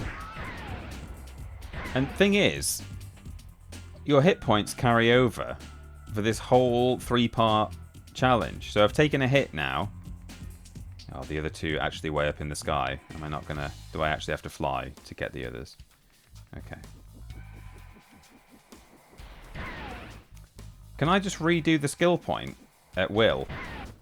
Because... I must admit, James, I am impressed. Skill points release a blue butterfly, I think. So potentially, if I get down to not much health, I could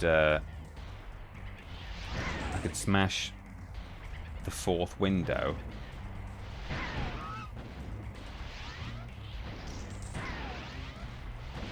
Oh God, no!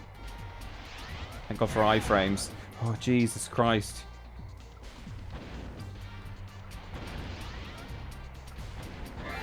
Yes, I got full health again. Okay, that's a little hack for you.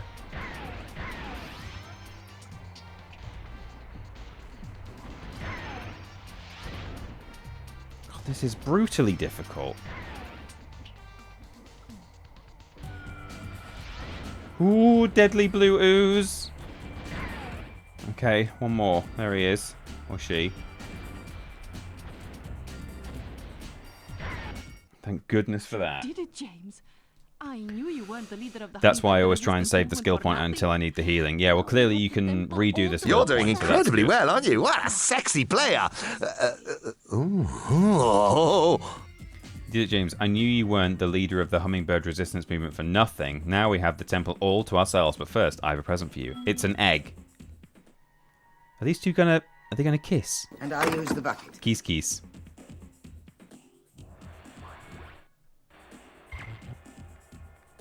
Okay, that's it.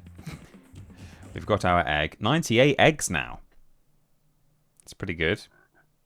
Kiss, kiss, kiss. Okay, so there's treasure that way. And it could well be what someone was saying before about using the fire power-up on the cats at the top.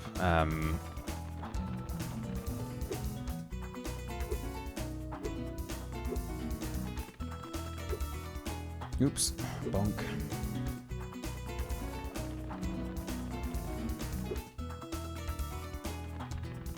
So, there's two guys up there. And that is where Sparks is pointing, I think. Dudes, stop. Guys, please. And then, yeah, I think maybe... Was it in here? This power up? There it is. Okay, cool. That's all it's used for. Killing two guys. Oops. Okay.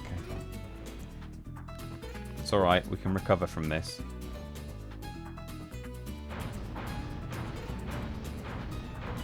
There's one red, and there's another. And now the stairs are fixed. And I think that'll be it. I think I'm 2 gems down. There we go. Yes, no? Oh, no. Oh, yeah, we've got the whole Jack and the Beanstalk thing. But I think I've got exactly an amount. I've got 400, so hopefully from the overworld, this is it. In fact, Sparks will tell me whether that's the case. Yes, he's not pointing anywhere else. So I just need to find... yeah, there was that sort of wide open cave area. It might be up there, actually.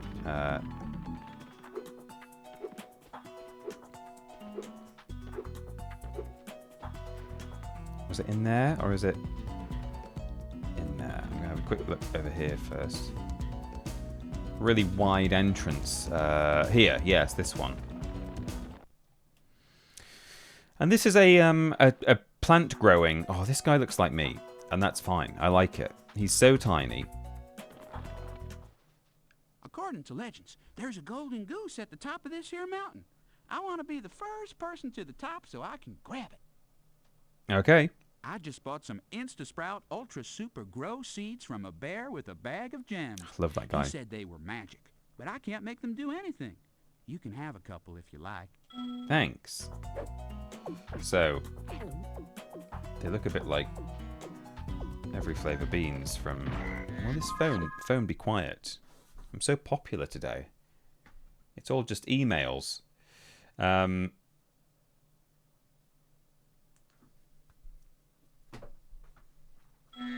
Been offered a brand deal. It's exciting.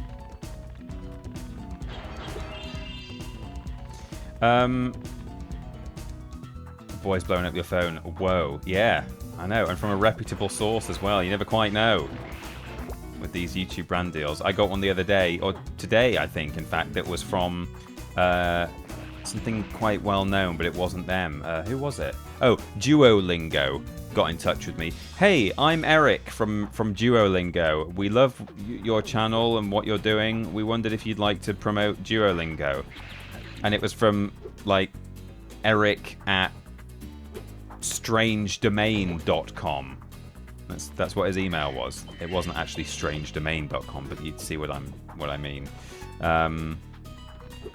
Eric, you're clearly not from Duolingo. Stop trying to trick me.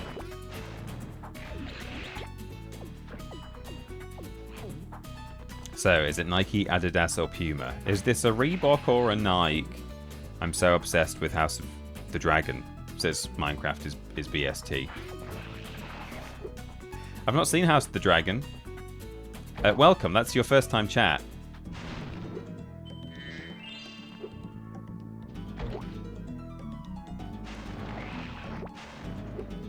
It really threw me off. It's like off topic, but we are playing a dragon video game, so you know, fair enough. Oops. I saw a dragon, I say dragon. That's fine. That's fine, Minecraft is BST. You know what? And it's even in the name of the stream. It's not just the game. I've not seen House of the Dragon, but I did like Game of Thrones. And I didn't even despise the ending quite as much as most people seemed to. I'm not saying it was good. It wasn't. And the choice of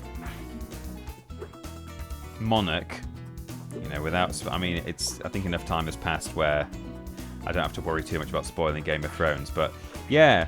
Oh, who should be... After all this, who should be king? Oh, I know. Bran has the best story. I mean, did he even have the best story? It was probably the weirdest one. But, you know... Well, actually, Arya had a pretty weird story with all of that. A man is... And a girl is not a girl who is a man who talks to a girl. You know, all that sort of speaking in third person. Indefinite articles. There was a whole season without Bran. He was just a weirdo, Bran. He reminded me of a guy I used to get on the school bus when I was a kid. Who, you know, is not... It's more than just was odd, because I don't think people should be excluded just because they're strange or unusual in some way. I mean, look at me. I'm glad I wasn't excluded for being strange and unusual. But if you're strange and unusual to the point that you just sort of talk about, oh, I know 100 different ways to kill someone, it's like, oh, all right, yeah. I'm not saying Bran was like that, but it's that kind of, you know. I found this egg You shouldn't be excluded just for being different, but you can maybe be excluded if you really creep people out. Shelley. Damn Peter the bus bully. Absolutely not. You've been doing great so far. I was Why don't you take 2 more seats? I very rarely sat on the back of the bus with all the cool kids who were probably the bus bullies. Now, I probably could have done, particularly, you know, once you're old enough and, you know, there's only like, maybe there's only 4 or 5 kids in the 6th form on your bus and you're one of them, then pretty much by virtue of just being one of the oldest kids on that bus, then you can go and sit on the back if that's what you want to do. But I didn't really like that. I used to sit in the middle of the bus and talk to kids who were probably 2 years younger than me, but you know, they probably all thought I was way cooler than I was just because I was 15. Whoa. Or 16, I suppose. And now, you know, they've outcooled me. One of them is absolutely jacked because he's a farrier, which, for those who don't know, is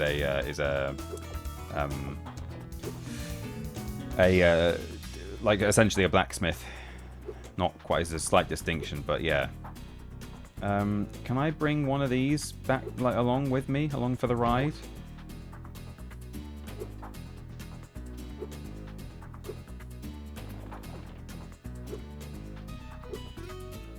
Glide on here, but then how do I...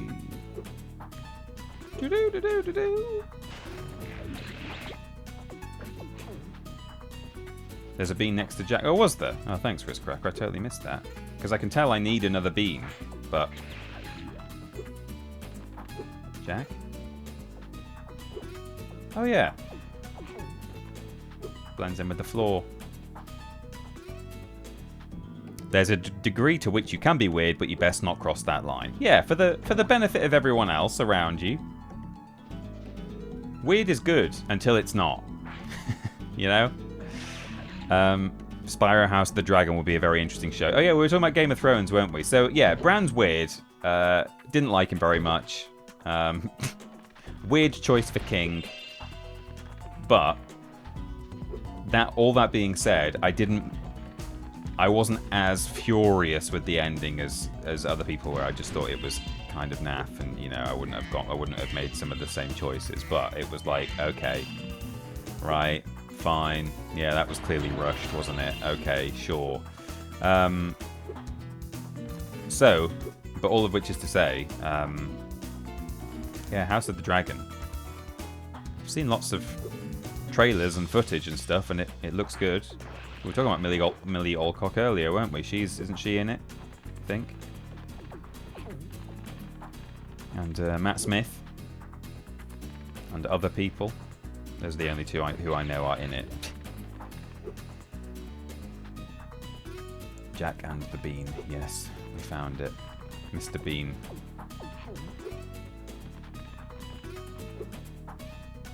It was just a bit of a wet fart to end one of the greatest shows ever. Yeah, it was that was partly it, actually, because it had been so good. You expect greatness, don't you? Oh no, that's not right. Do I do it this way? Do I possibly put that here?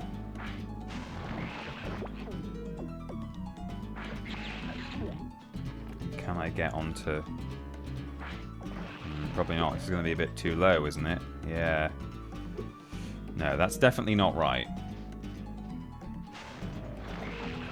So this has to be, if I have to use this at all, which I clearly do, this definitely has to be a mushroom. House of the Dragon isn't as good as Game of Thrones was. I find it a bit haphazard. It's worth watching, but not an outstanding show. Yeah, I mean, that's what I assumed. I didn't actually think it would be as good as... Yeah, it's got to be this. I guess maybe if I just have another go, maybe I messed it up. And what about that one with the Knight of the Seven Kingdoms or whatever it's called? No, this isn't correct. Oh, do I? I know what I do.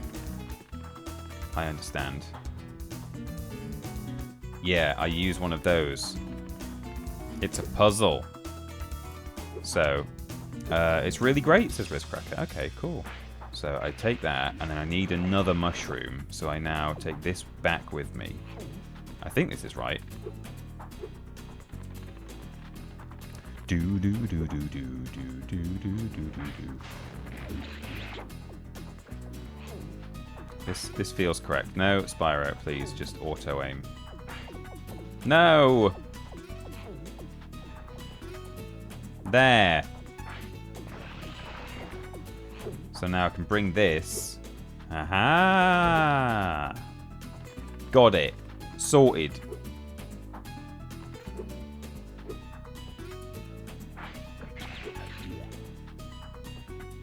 I'm assuming this is going to work. Bloody better. Doing. Ooh, well, that should work, but I think I'm... The results got of a failed bounce incredible. there. Did not push me as high as it should have done. Huh.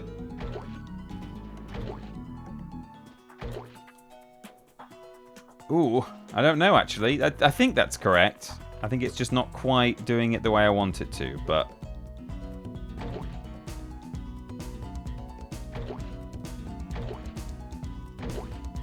Never quite liked the way that these bounce, these things. They're kind of strange. Oh! It's a cool duck. At last, I found the legendary golden goose. You can have another one of its Thanks, eggs Hakuna for a Patata, souvenir. for the Incredible. I want to watch it purely for Matt Smith. I heard Peter saying about Bran that he was a weird choice for kink, which was interesting. Oh, okay, yes, weird choice. Who should be our kink? The one with the most interesting story.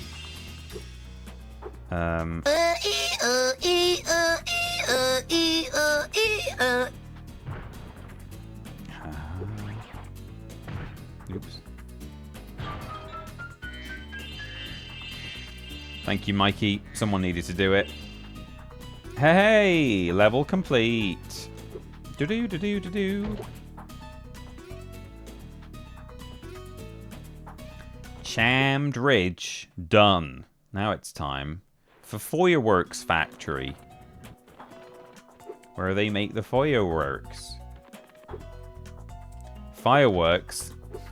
Sure hope it does. Oh no!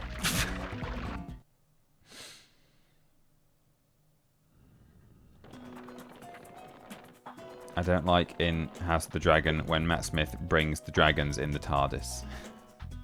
How does he get them through the door? It's bigger on the inside, but the door's still small. There's room for a dragon once you get them through. He needs to fix that chameleon circuit. Make it so that it can disguise itself as a dragon enclosure. A super duck, maybe? Hey, could have been. Yeah, it was a special goose. Special goose, super duck, it's the same thing, right? It's synonyms. Okay, there we go. Oh! At apology and lunch.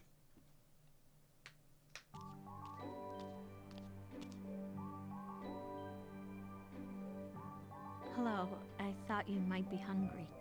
Thanks. The hood is off. Did you bring any chips? I'm sorry this happened, but I tried to warn you. I had to help Spyro rescue the eggs. You just don't understand. If we don't bring dragons back to this world soon, all our magic will be lost. The dragons used to live here? Yes, this was their original home. But a long, long time ago, the sorceress banished them to the other side of the world. Lore. She didn't realize the dragons were the source of all our magic. Maybe I could convince the dragons to come back, if you let me go. She thought about it. I'm sorry, I can't. Boo. Okay. Speaking of things people say all the time based on your job, I'm sure Matt Smith is thrilled to get Doctor Who references to all the things he does. Not having a go, just funny. Yeah, I saw him in an interview recently. Well, I don't know if it was a recent interview or if I just saw the video recently of an old interview, but he said places like airport security, people say to him, "Oh, didn't you bring your TARDIS?" No. It's a TV show. I didn't bring my TARDIS. Okay, well, just because Honey Speedway is here, and I will later forget where it is, we're going to do it now. Bianca Good and Evil. Hey, little bit of information from a leaker who I have no idea if they're reliable or not, but they've apparently had some successful and some unsuccessful leaks or scoops in the past. They say that Beyond Good and Evil 2 has changed a lot internally. Honeycombs, beehives, bees, boats. Unsurprisingly, I mean, this is either something that he's just guessed because it's definitely true and you don't need to be a leaker to know it, or it's based on insider information. But he says that the game has changed a lot since we last saw it. Of course it has, if it still exists at all. Beyond Good and Evil 2 we're talking about, if I didn't say that. And that it's now at a stage where they're probably ready to show more of it, and he thinks that one of the major showcases coming up, it's going to be... Where's the last... Oh no, did I miss one? Let me try again. It's going to turn up again, a major showcase, and he posited that it might be the Game Awards that it'll be at, rather than I mean, it's surely it's too late for opening night live for him to get that information but not hear that it's actually coming to Gamescom ONL. So maybe Game Awards this year we might see some BGE2, and if it's changed a lot since we last saw it, I don't know if that's a good thing or not. I'm sure it needed to change. It definitely... If it had not changed and stayed the same, then that probably wouldn't be a good thing. But it's possible that it's changed for the worse. So, you like jazz? You're flying outside the hive. You're talking to humans. Oh. Oh, okay. We might still be able to recover from that. This is why you always go against the flow of traffic in these speedways, because you have time. There we go. Aha, nice. Evening, Dr. Doom Grumps. Nice to see you. Welcome in. I won't believe it until I have the physical copy in my hands, which probably won't even happen now by the time it's done. No, that's true, Loser Quest Show. I mean, maybe they'll release a special collector's edition, but yeah, I don't think they're going to do a standard run of physical copies if that game ever releases. I also won't believe it until I'm looking at the front menu. Remember the last game that took ages to come out and changed a lot in its production? Well, I would say Duke Nukem Forever turned out just fine, so nothing to worry about. Yeah, I know. People say that. With this, like, slight... Admittedly...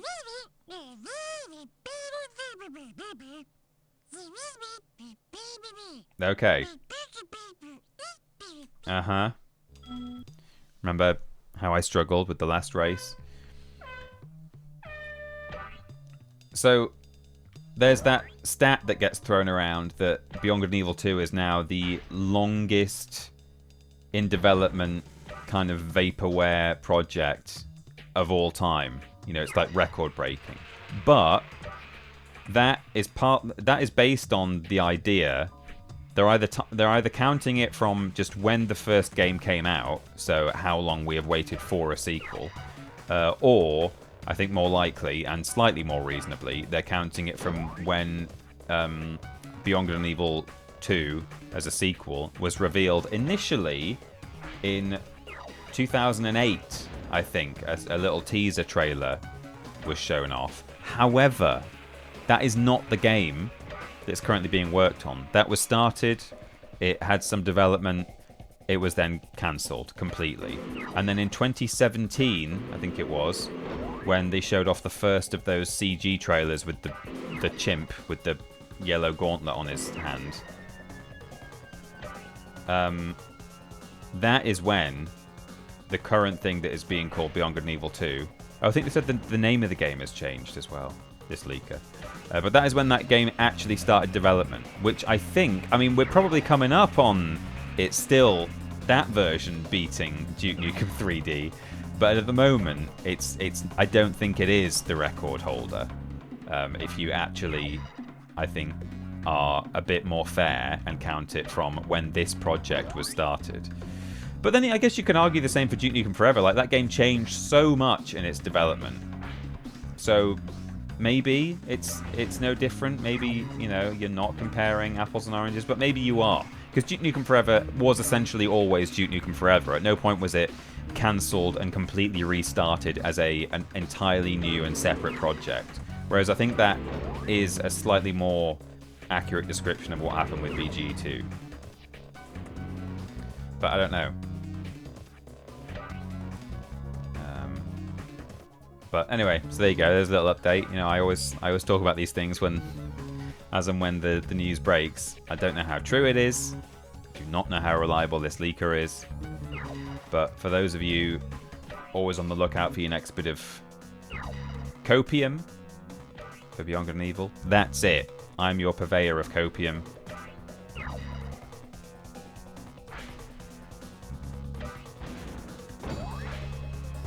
Oh no, I just shot the wrong bee.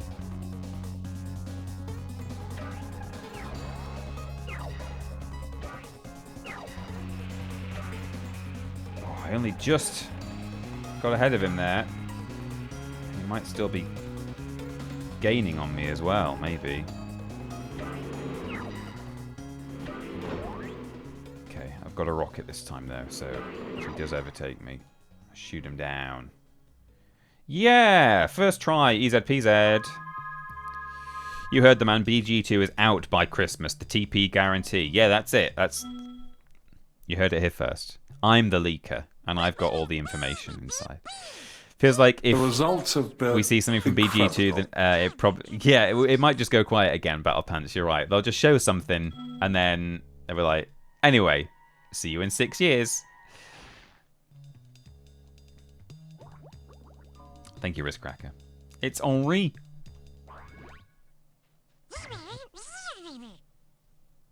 Could still get a code in a box. Yeah, maybe. Maybe, Chris.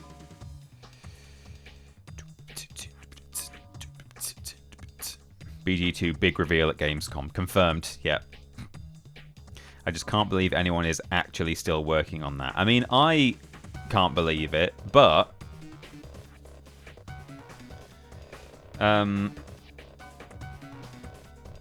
they're still hiring all the time.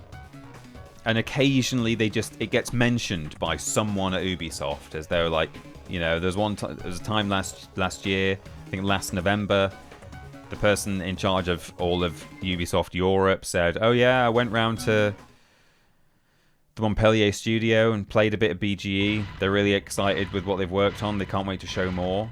He just mentioned that in an interview. Anyway, I'm looking for Hunter, but I just couldn't resist flying through those first. And what else? When that Rayman game came out recently, Rayman, you know, also was a Michel Ancel project at Ubisoft Montpellier.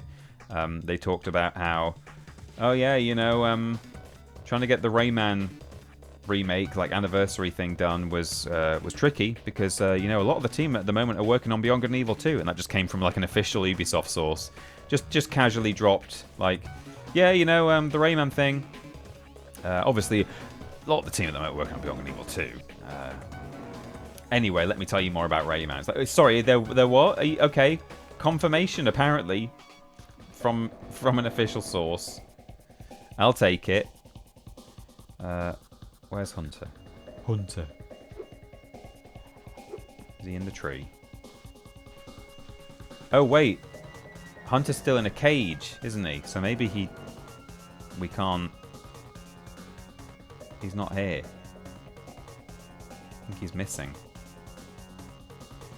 Okay. I don't think we're going to be able to find him till he's released. So we'll have to backtrack here later. Try again? No. Hunter is still captured. He won't be until he's free, says Chris. Yeah, exactly. Which genre would you like to play? Nothing. I'm glad I started all this by just making a very bad joke, lol, says Genesis. I've already forgotten what... Oh, yeah, you said Bianca Good and Evil. I would do exactly what Peter is, even the slightest mention of BGE, to be fair. Well, that's good. I'm glad I'm not the only one. It was something... When I saw this was over the weekend, I think. I found that story on social media, and I did think at the time I must mention that on my stream for the 3 people who were interested, and I had forgotten. So it's just as well you said it, because I was intending to talk about it today. I just completely forgot. Also, I'll quickly just flash on screen something that I'm excited about. I've been teasing it for the past few streams. I've not tested it yet. I'm testing it post stream today, or well, later this evening, because I've got other plans post stream as well. But look at that, and more importantly, look at that. That's a USB output for this, the Fisher-Price controller. It arrived. Thank you, Chloe and Rory. Thank you, Rory, for doing the electronics. Thank you, Chloe, for doing the communication. So why aren't you using that now? Not tested it. It's so unusable. I love it. I know. I'm curious, like, how much of it works. So it's got an actual thumbstick that has access to it, and then it's got this shoulder button that goes between A and B. So I don't know if that's going to sort of work properly or not. There's a very strange switch down here that goes through 3 different modes. I think it like makes noise, plays music, or says numbers or something. I don't know if they work. And then this shoulder button is a wheel that goes...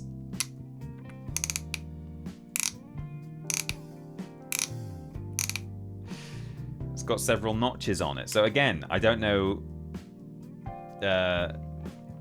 how much of this... I sent the instructions to Rory, who has followed them to the letter, but I have not recently refreshed my memory of what is actually in those instructions, so I can't remember which buttons end up getting properly mapped to an input when you follow that guide. So I'm going to have to do some testing later today. But coming very soon, I think, probably after we finished Halo. What have you done with the controls, Gromit? Yes, exactly. I think it's going to be, so not this coming Thursday, because I'm not streaming this Thursday anyway. I'm streaming Wednesday instead. Halo on Wednesday. But the following Thursday, once Halo is completed, that might be when we do our charity stream, and I play through Rugrats Search for Reptar with a baby controller. For charity. Oh, the game! Hello. Okay, classic. See you again, Spyro. That naughty Go into the garden and bury yourself where none of us can see you. You're making us... I understand you're quite expert in the collection of canuts. Peter, we are only seeing you. Ed, thanks for spending 100 actual bits for that. Can't remember if I've joked about this before, but maybe I'm actually just secretly thinking, I know I can get maybe a few bits out of these guys if I pretend to forget to turn the screen back. Someone will probably cheer, right? It's all an evil scheme. It's not. I'm just that forgetful. I think I used to have a thing, didn't I? Maybe at Triple Jump where I can switch to the full screen, but it's on a timer. And then after a while, it just switches back by itself. I can't remember. I would have used Duck Ambulance, but we're out of those. Get some sweet, sweet bits there, Peter. Thank you, Ed. Really appreciate it.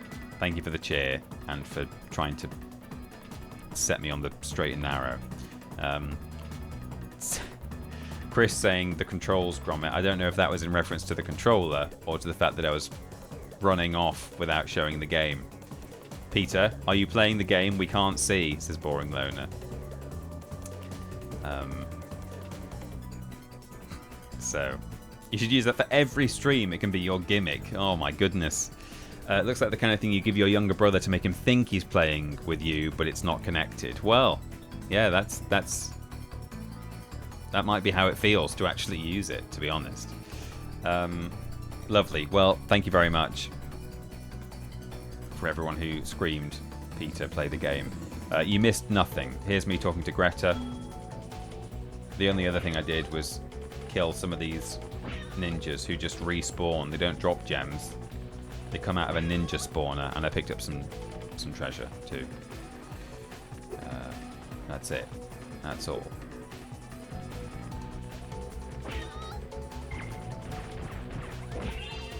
These ninjas have guns.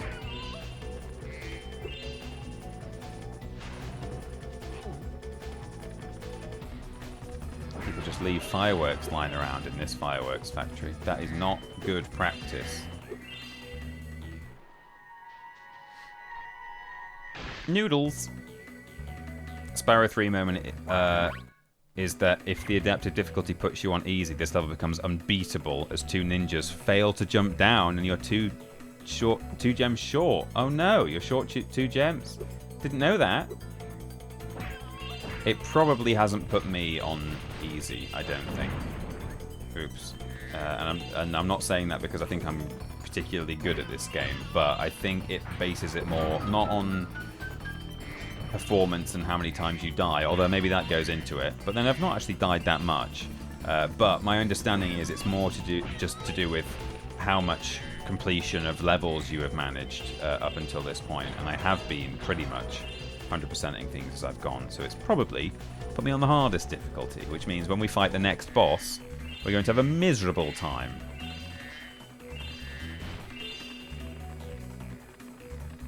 But hey, whatever. I don't think lava is a good idea in a fireworks factory, really. No, that's a good point. Ooh, Spyro, grab the... No, just grab it.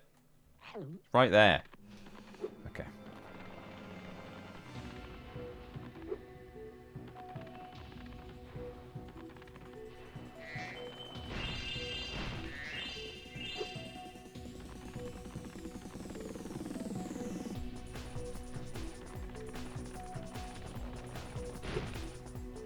Stuart Copeland saved all of his sauce for this level and Charmed Ridge.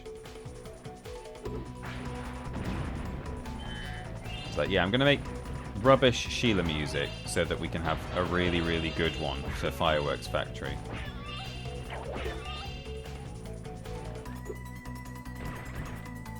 Oh god. Is that even dodgeable? Because it feels like I can't charge... Oh, weird respawn point. Feels like I can't charge up to him in time without him shooting me. So I was trying to dodge it there instead, but oh god, that's a long way. Oh god.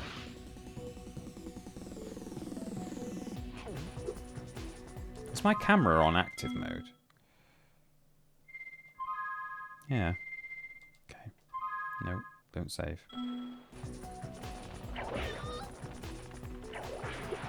Now I remember why I hate this level, both Agent 9 and those bloody dragons. Oh god, the dragons! I forgot about them.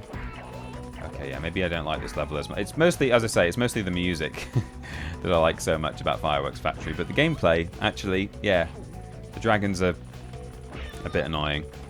Although, I don't know. I'm trying to remember if they're as annoying in this one or in Reignited, which is worse. Not sure. Okay, he shoots in an arc, so you can just jump over. Ooh, jump over it.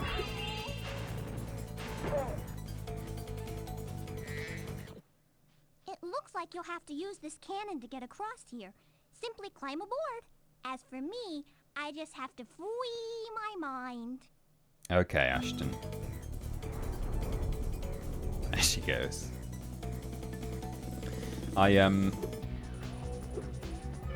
I do kind of dislike how much asset recycling there is in Spyro 3.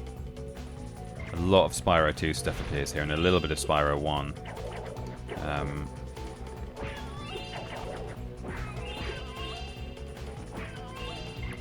I mean, I wouldn't have minded if Handel and Greta reappeared as characters, if there weren't so many other things that were recycled as well, you know. Like, they're good. They're good characters. It's nice to have familiar faces come back. And, you know, they feel a bit more like main characters compared to certain other assets that come back again. But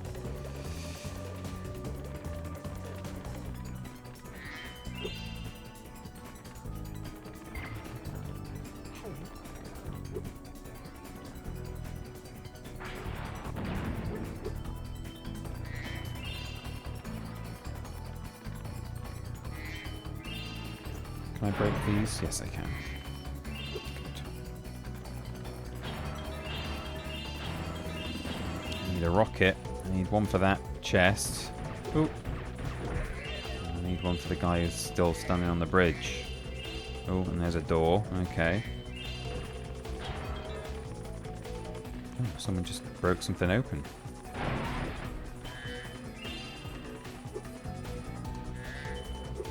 Well, as I'm here, let's go in. Okay, this is the dragon one. Oh, and here's Handel. Uh-oh. You'll have to use this combo power-up to take out these fire dragons. It will allow you to super fly and super flame at the same time. You got it. A Realm Beyond features no returning characters other than Crazy Ed and the Haiku Fireflies. Yeah, everyone's favorite. And of course the two dragons here. Let's see these guys again.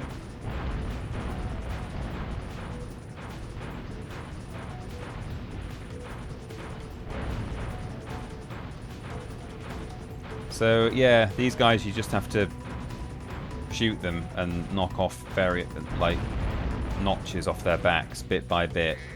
Just takes a while. Meanwhile, they're shooting at you all the time.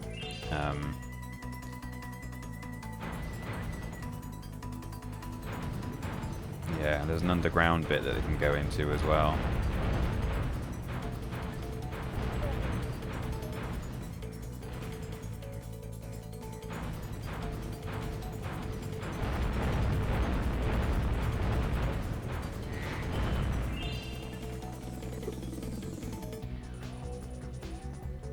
Do.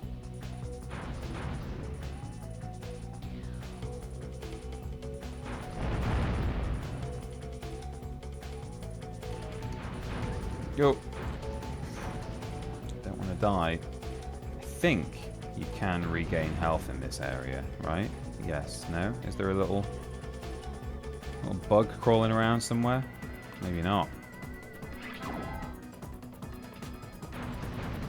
Ugh. Watch out for those fireflies. They're fireballs.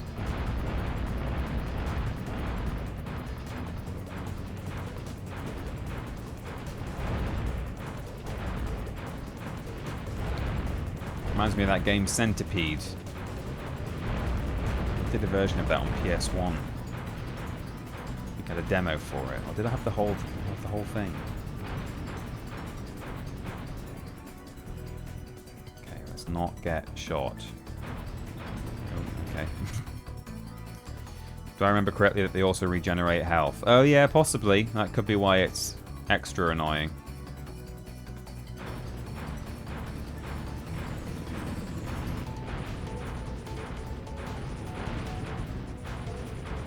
Yeah, this one definitely looks like it's regenerated. In fact, they both have.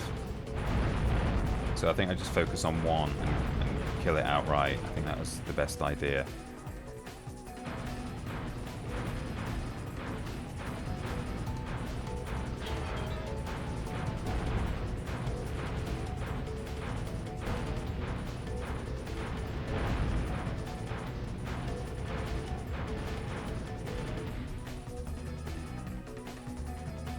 Comes.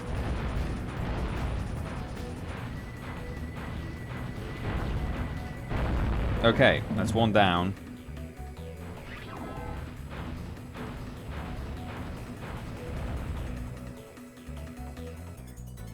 Yeah, you can get health here. They love going in this tunnel, and they fly faster than me, so there's not really much point chasing them. You go down, and you wait for them to come back out. Robert. Oops. It goes down.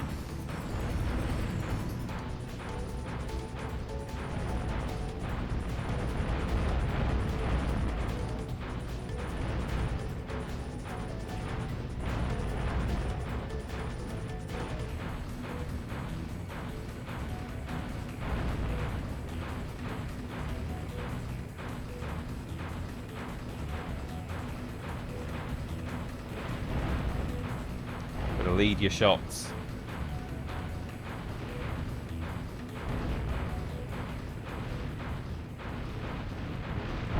Oh, there we go. What if Spyro 4 is just this? It reminds me of Billy the Wizard Rocket Broomstick Racing. Very rude, but yeah, you're not so far away. I think there's a little firefly. Yes, I did find him. Thank you. Oh god, this part.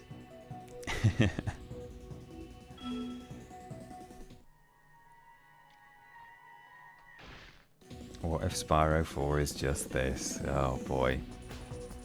It's torture. As a child, I would quit the game and restart. Rage quit.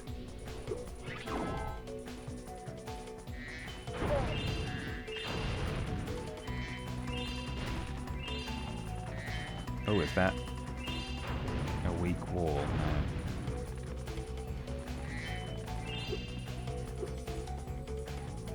No. Oh.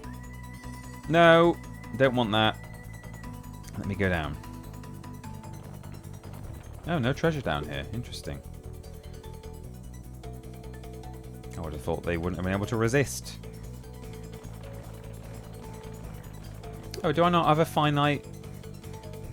I think I flew through the power up a couple of times, just thinking that you know, want to keep it ticking, but I don't have a bar on the side. It looks to be infinite in this area, seemingly.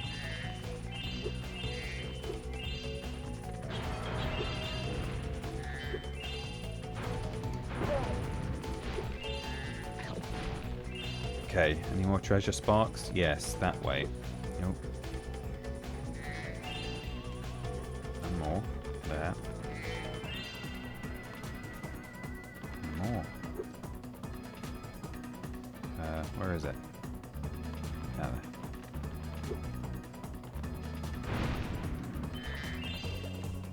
there. Okay, that's it. We got it all. What a godsend, having sparks point to stuff. Okay. So, why did we murder those two dragons? They didn't attack or even try to defend themselves. I mean, they did shoot some fireballs at us, but that might have been in retaliation, to be fair. So, yeah, I don't know. It's a good question. And, you know, I thought dragons bring magic to the world, and we're here to rescue dragon eggs. Why not? Why not those dragons? Is it because they're not Western dragons? They were sort of Eastern dragons, weren't they? More serpentine.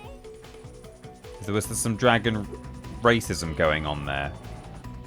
So Spyro turns up to all these places, steals all the precious gems he can find, leaves no sign of life behind. Are we the baddies? Yeah, I think it's very possible. Okay. Kind of need another rocket, I think, for some stuff up here. But yeah, for that chest. But let's just finish the level first. It looks like the sorceress has already used the plans to build her own rocket. We have to destroy it. Just follow me. Baby Egu. Whoa, there she goes. Just like the Matrix. Sort of. Whoa!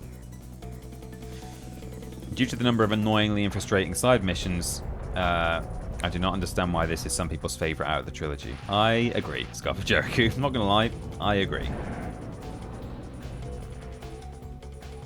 I mean, you could say the same about 2, but I think it's slightly less annoying. Hey, look what was in the rocket. They must have been trying to put it into orbit. Interesting. Grady. If you see Handel, tell him I've gone back to Evening Lake to finish work on the professor's rocket. Okay. Oh yeah, the professor's in this game as well. No explanation as to how various characters from Avalar are just in what we're told is... Well, I suppose maybe from Avalar, it's easy to get to the Forgotten Realms, Forgotten Lands. And it's just that from the Dragon World, it's a bit more difficult. You have to dig through the earth, come out the other side. Yeah, we don't know necessarily that it's hard to access from Avalar. Okay, so there is Agent 9. Dear Spyro, or whatever your name is, give it up. I've got the monkey, and I'm not giving it back. Love the sorceress. Could at least learn to spell my name. Okay, so is there any treasure in this area? Yes, there is. There's a chest, isn't there? So let's jump down and grab another rocket. And I think now I can get into this cannon. Or get me up to the top. Probably the one you just played the most as a kid. Yeah, I think you're right, Rizzcracker. That's off on the way, which is probably why Spyro 1 will always be my favourite too, Gemesis. I hate it when it does that. Just chucks a couple of gems off. Right. Anything else here, Sparks? He says yes, over there. Okay. They're only the Forgotten Worlds from the dragon's perspective. Yeah, I suppose that's true. Oh, treasure right there. Oops. Oh dear. Took a sharp turn. Bit of oversteer. If she could do all the other stuff, why does she need us? That's a good point. Maybe she can't defeat enemies. She can only... Okay, that's all the treasure we can get at the moment. Clearly the last bit is in Agent 9's den.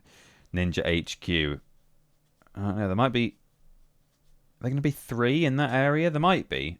Anyway, whatever. There's no there aren't any more gems here. That's established. So we'll be back. But for now,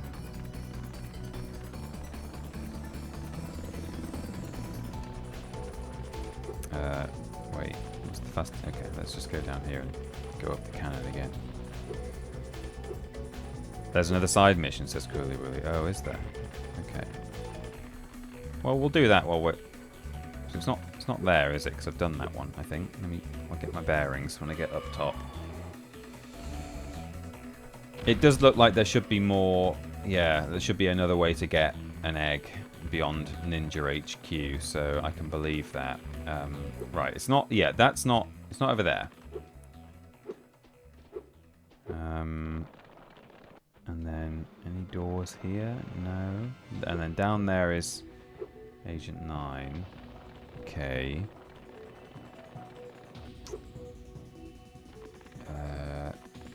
Was there a door around? Ah, yeah. Okay. Thank you, Cooley Willy. Oh, here he is. It's Handel. I think I could see an egg behind you, but it's out of reach.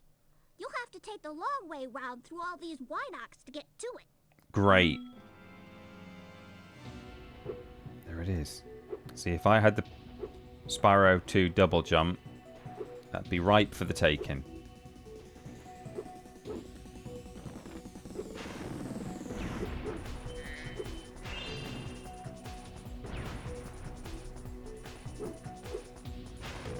Can you send these back? Oh no. How do I get round the back of one of these guys? Does one of their animations stop them from turning?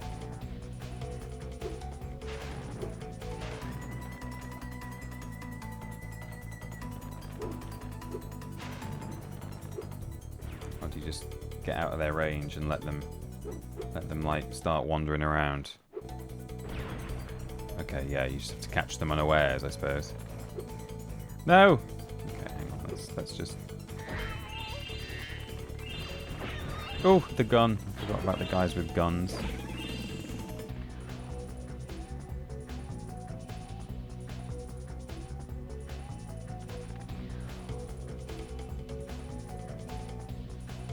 He sees me.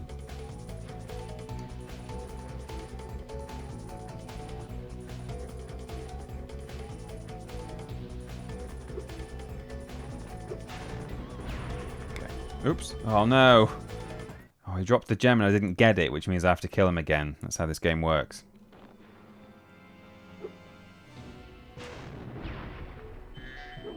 Okay, that's the one I hadn't killed, so I have now officially killed both of them.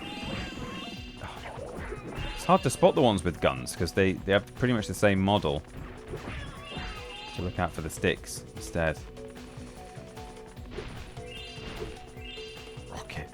Nice.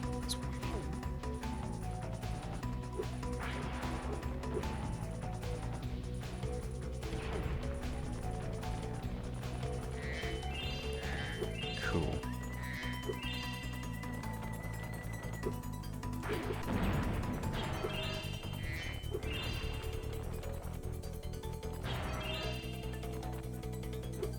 Oop.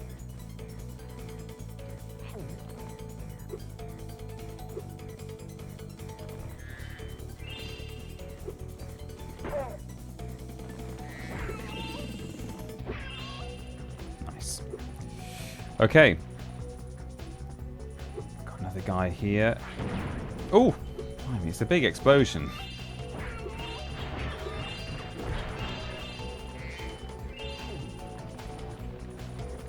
Spyro and Driver were my first PlayStation games. I beat Driver before Spyro. I was going to say, how did you get past the tutorial? That's what Loser Quest has asked.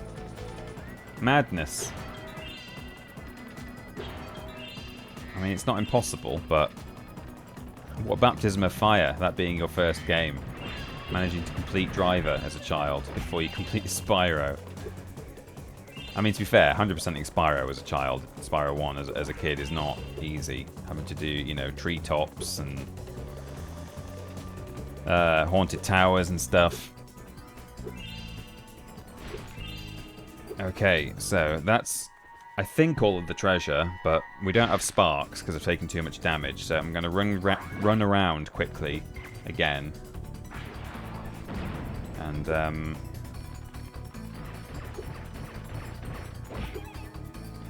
grab a little, like, firefly thing, or whatever they were. They are fireflies, aren't they? Which kind of implies, like... There are firefly people in Spooky Swamp. And firefly fodder. Oh no. Okay, well, I could just leave and walk back in.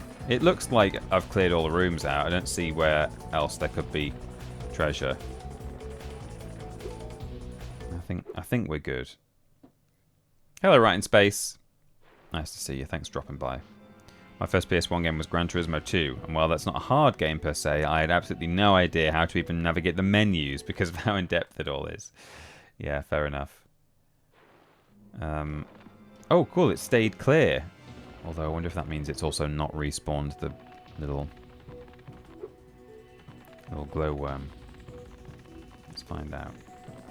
Surely it's respawned the fodder.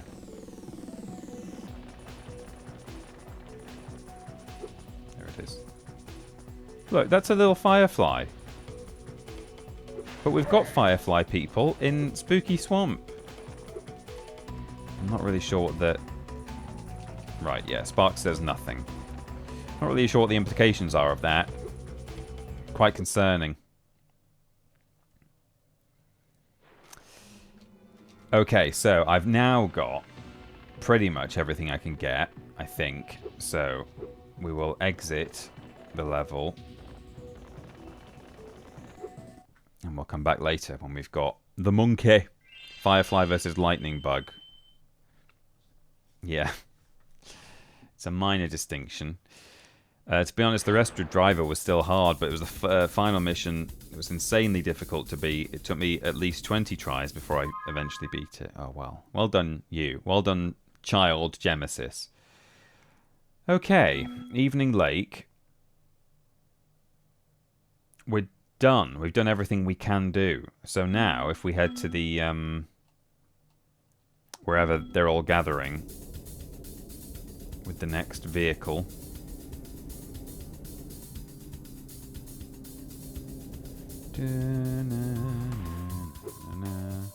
Let's get some health first.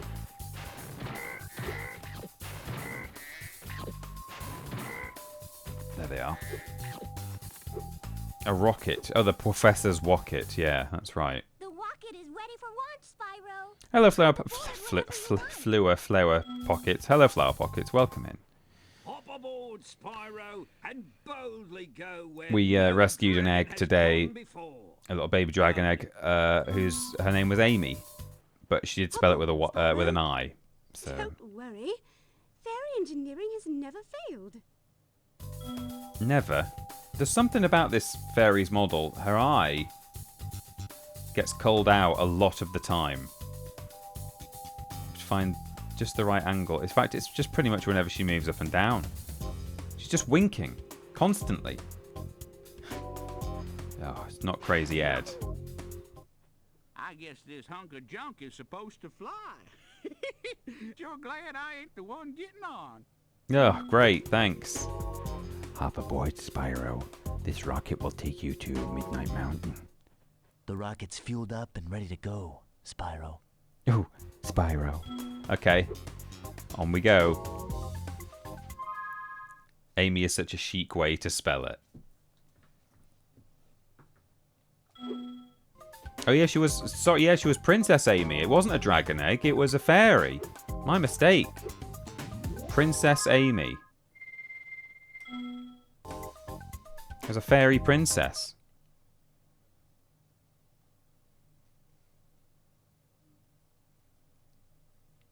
That's it. I've had enough. I'm going to create a monster to end all monsters. And I'm going to send it out to destroy all the dragons, even the little hatchlings. Yes, yes! It will smash them and crush them and grind them and tear them. Oh, yes! Smear them and smoosh them and crack them and crease them! Oof.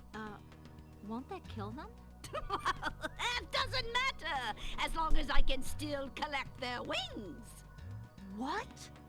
All this time you've only wanted them for their wings? Of course, you ignorant girl. I need them for a spell, so I can live forever. Wait a second. A spell? What did you think I was going to do with all those dragons? Open a zoo? You said just keeping them in our world was enough. You never said you had to kill them. I don't have to kill them. It just stops them from wriggling so much. Yeah. You're terrible. I can't believe I ever listened to you. Stupid, insolent brat. I'll take care of her as soon as I finish off that dragon. Now, where was I? Ah, yes! A monster to end all monsters.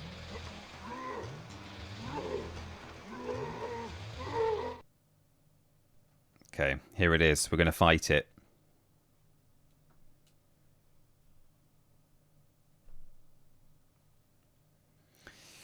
So she's going to chop the baby dragon's wings off and kill him.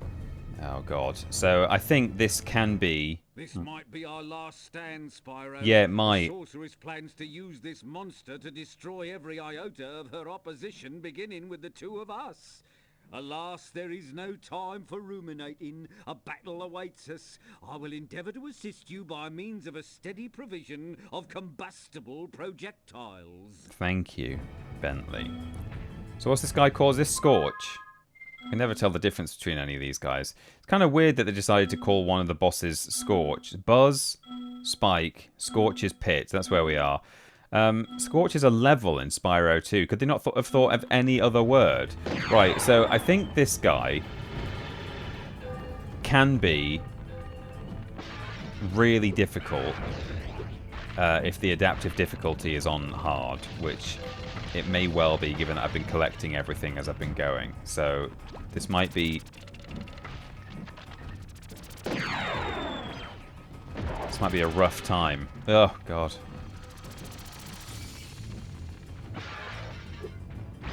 He's a bit scary the way he goes, rah, like that. Oh my God, these crabs are ridiculous.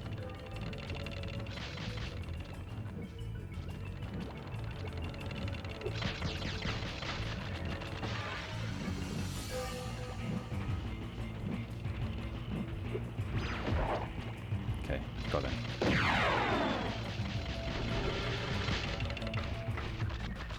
I can't believe how much more difficult these crabs became from Spyro 2 to Spyro 3. Mad. Oh, these guys. Love these guys. Oh no, I ran off the edge. I'm dead. Right. We're going to have a lovely time. Row!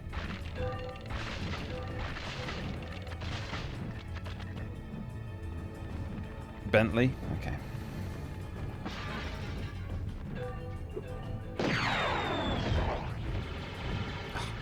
Projectiles on those are massive, or the sort of the splash damage, the AoE. It's crazy.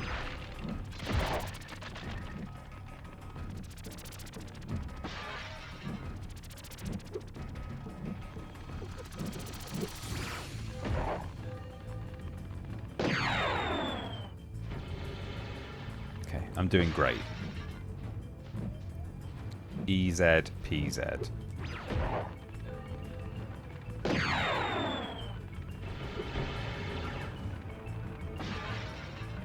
I'm actually stopping him from doing any... spitting any eggs out. Oh, he did it.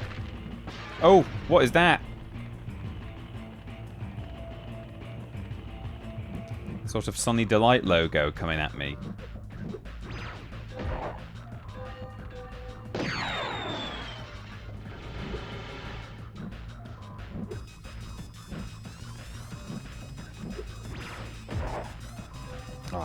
I like interrupting him before he spits an egg out. Oh, okay, he is doing it a bit. Oh yeah, he spits out an entire little buzz. Which, I mean, that is kind of cool and also terrifying. That the first mini boss of the game turns into just a little soldier in this fight. I mean, he dies a lot quicker. You don't have to do an entire buzz fight against him. That would be ridiculous, but it's cool. I like how this guy's still got his trousers on. Has he got trousers on?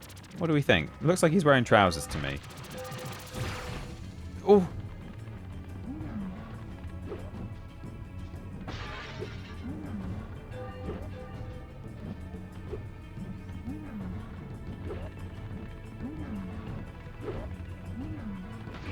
Okay.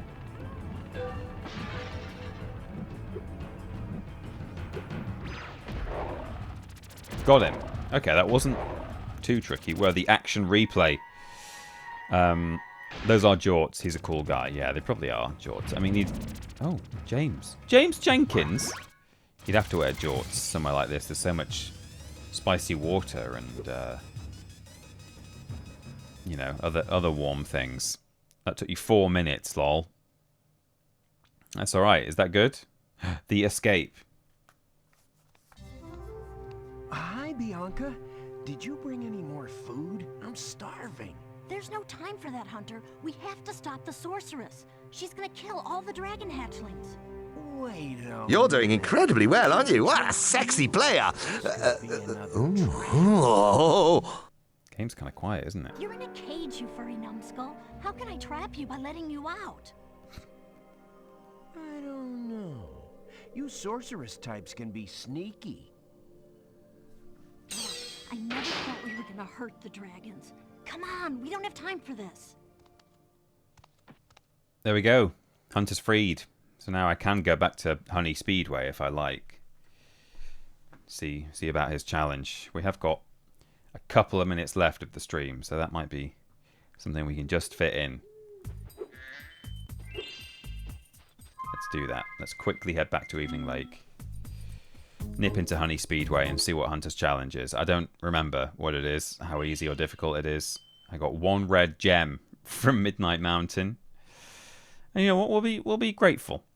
I love this music. Oh, you left. It is nice music.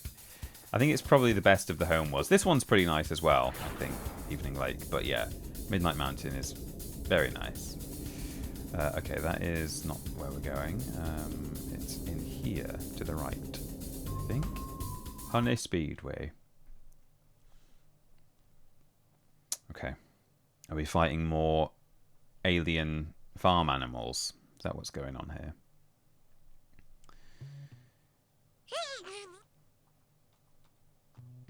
Time attack, please. I don't know where Hunter hangs out here. The only place I really found when I was looking before, even though he wasn't there, is maybe between the tree roots. There was seemingly no...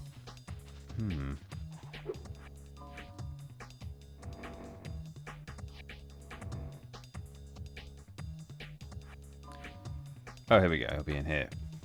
Oh, no, he's not. Sorry. That's not right.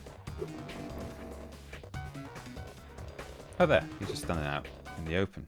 Look out, Spyro. There's a really big sheep UFO around here. Oh, and no. It's trying to get me. It's a sheep. I snatched up a dragon egg it was trying to abduct, and now it wants revenge. Oh, what?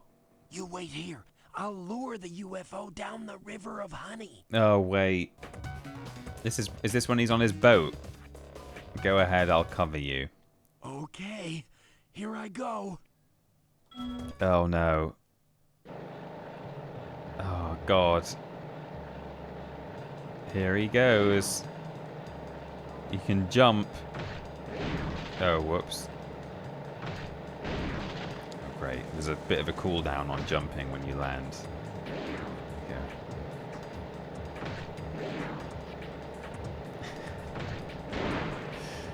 Oh, it's a really big floaty jump that he does.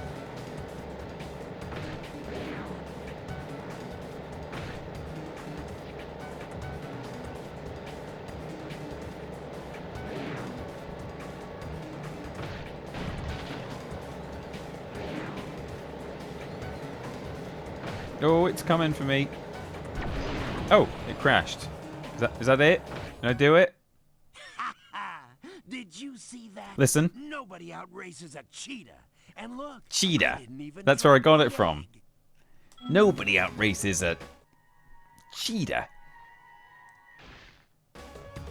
Cheetah. That's the one. That's where it comes from. It's the only time Hunter says the word cheetah.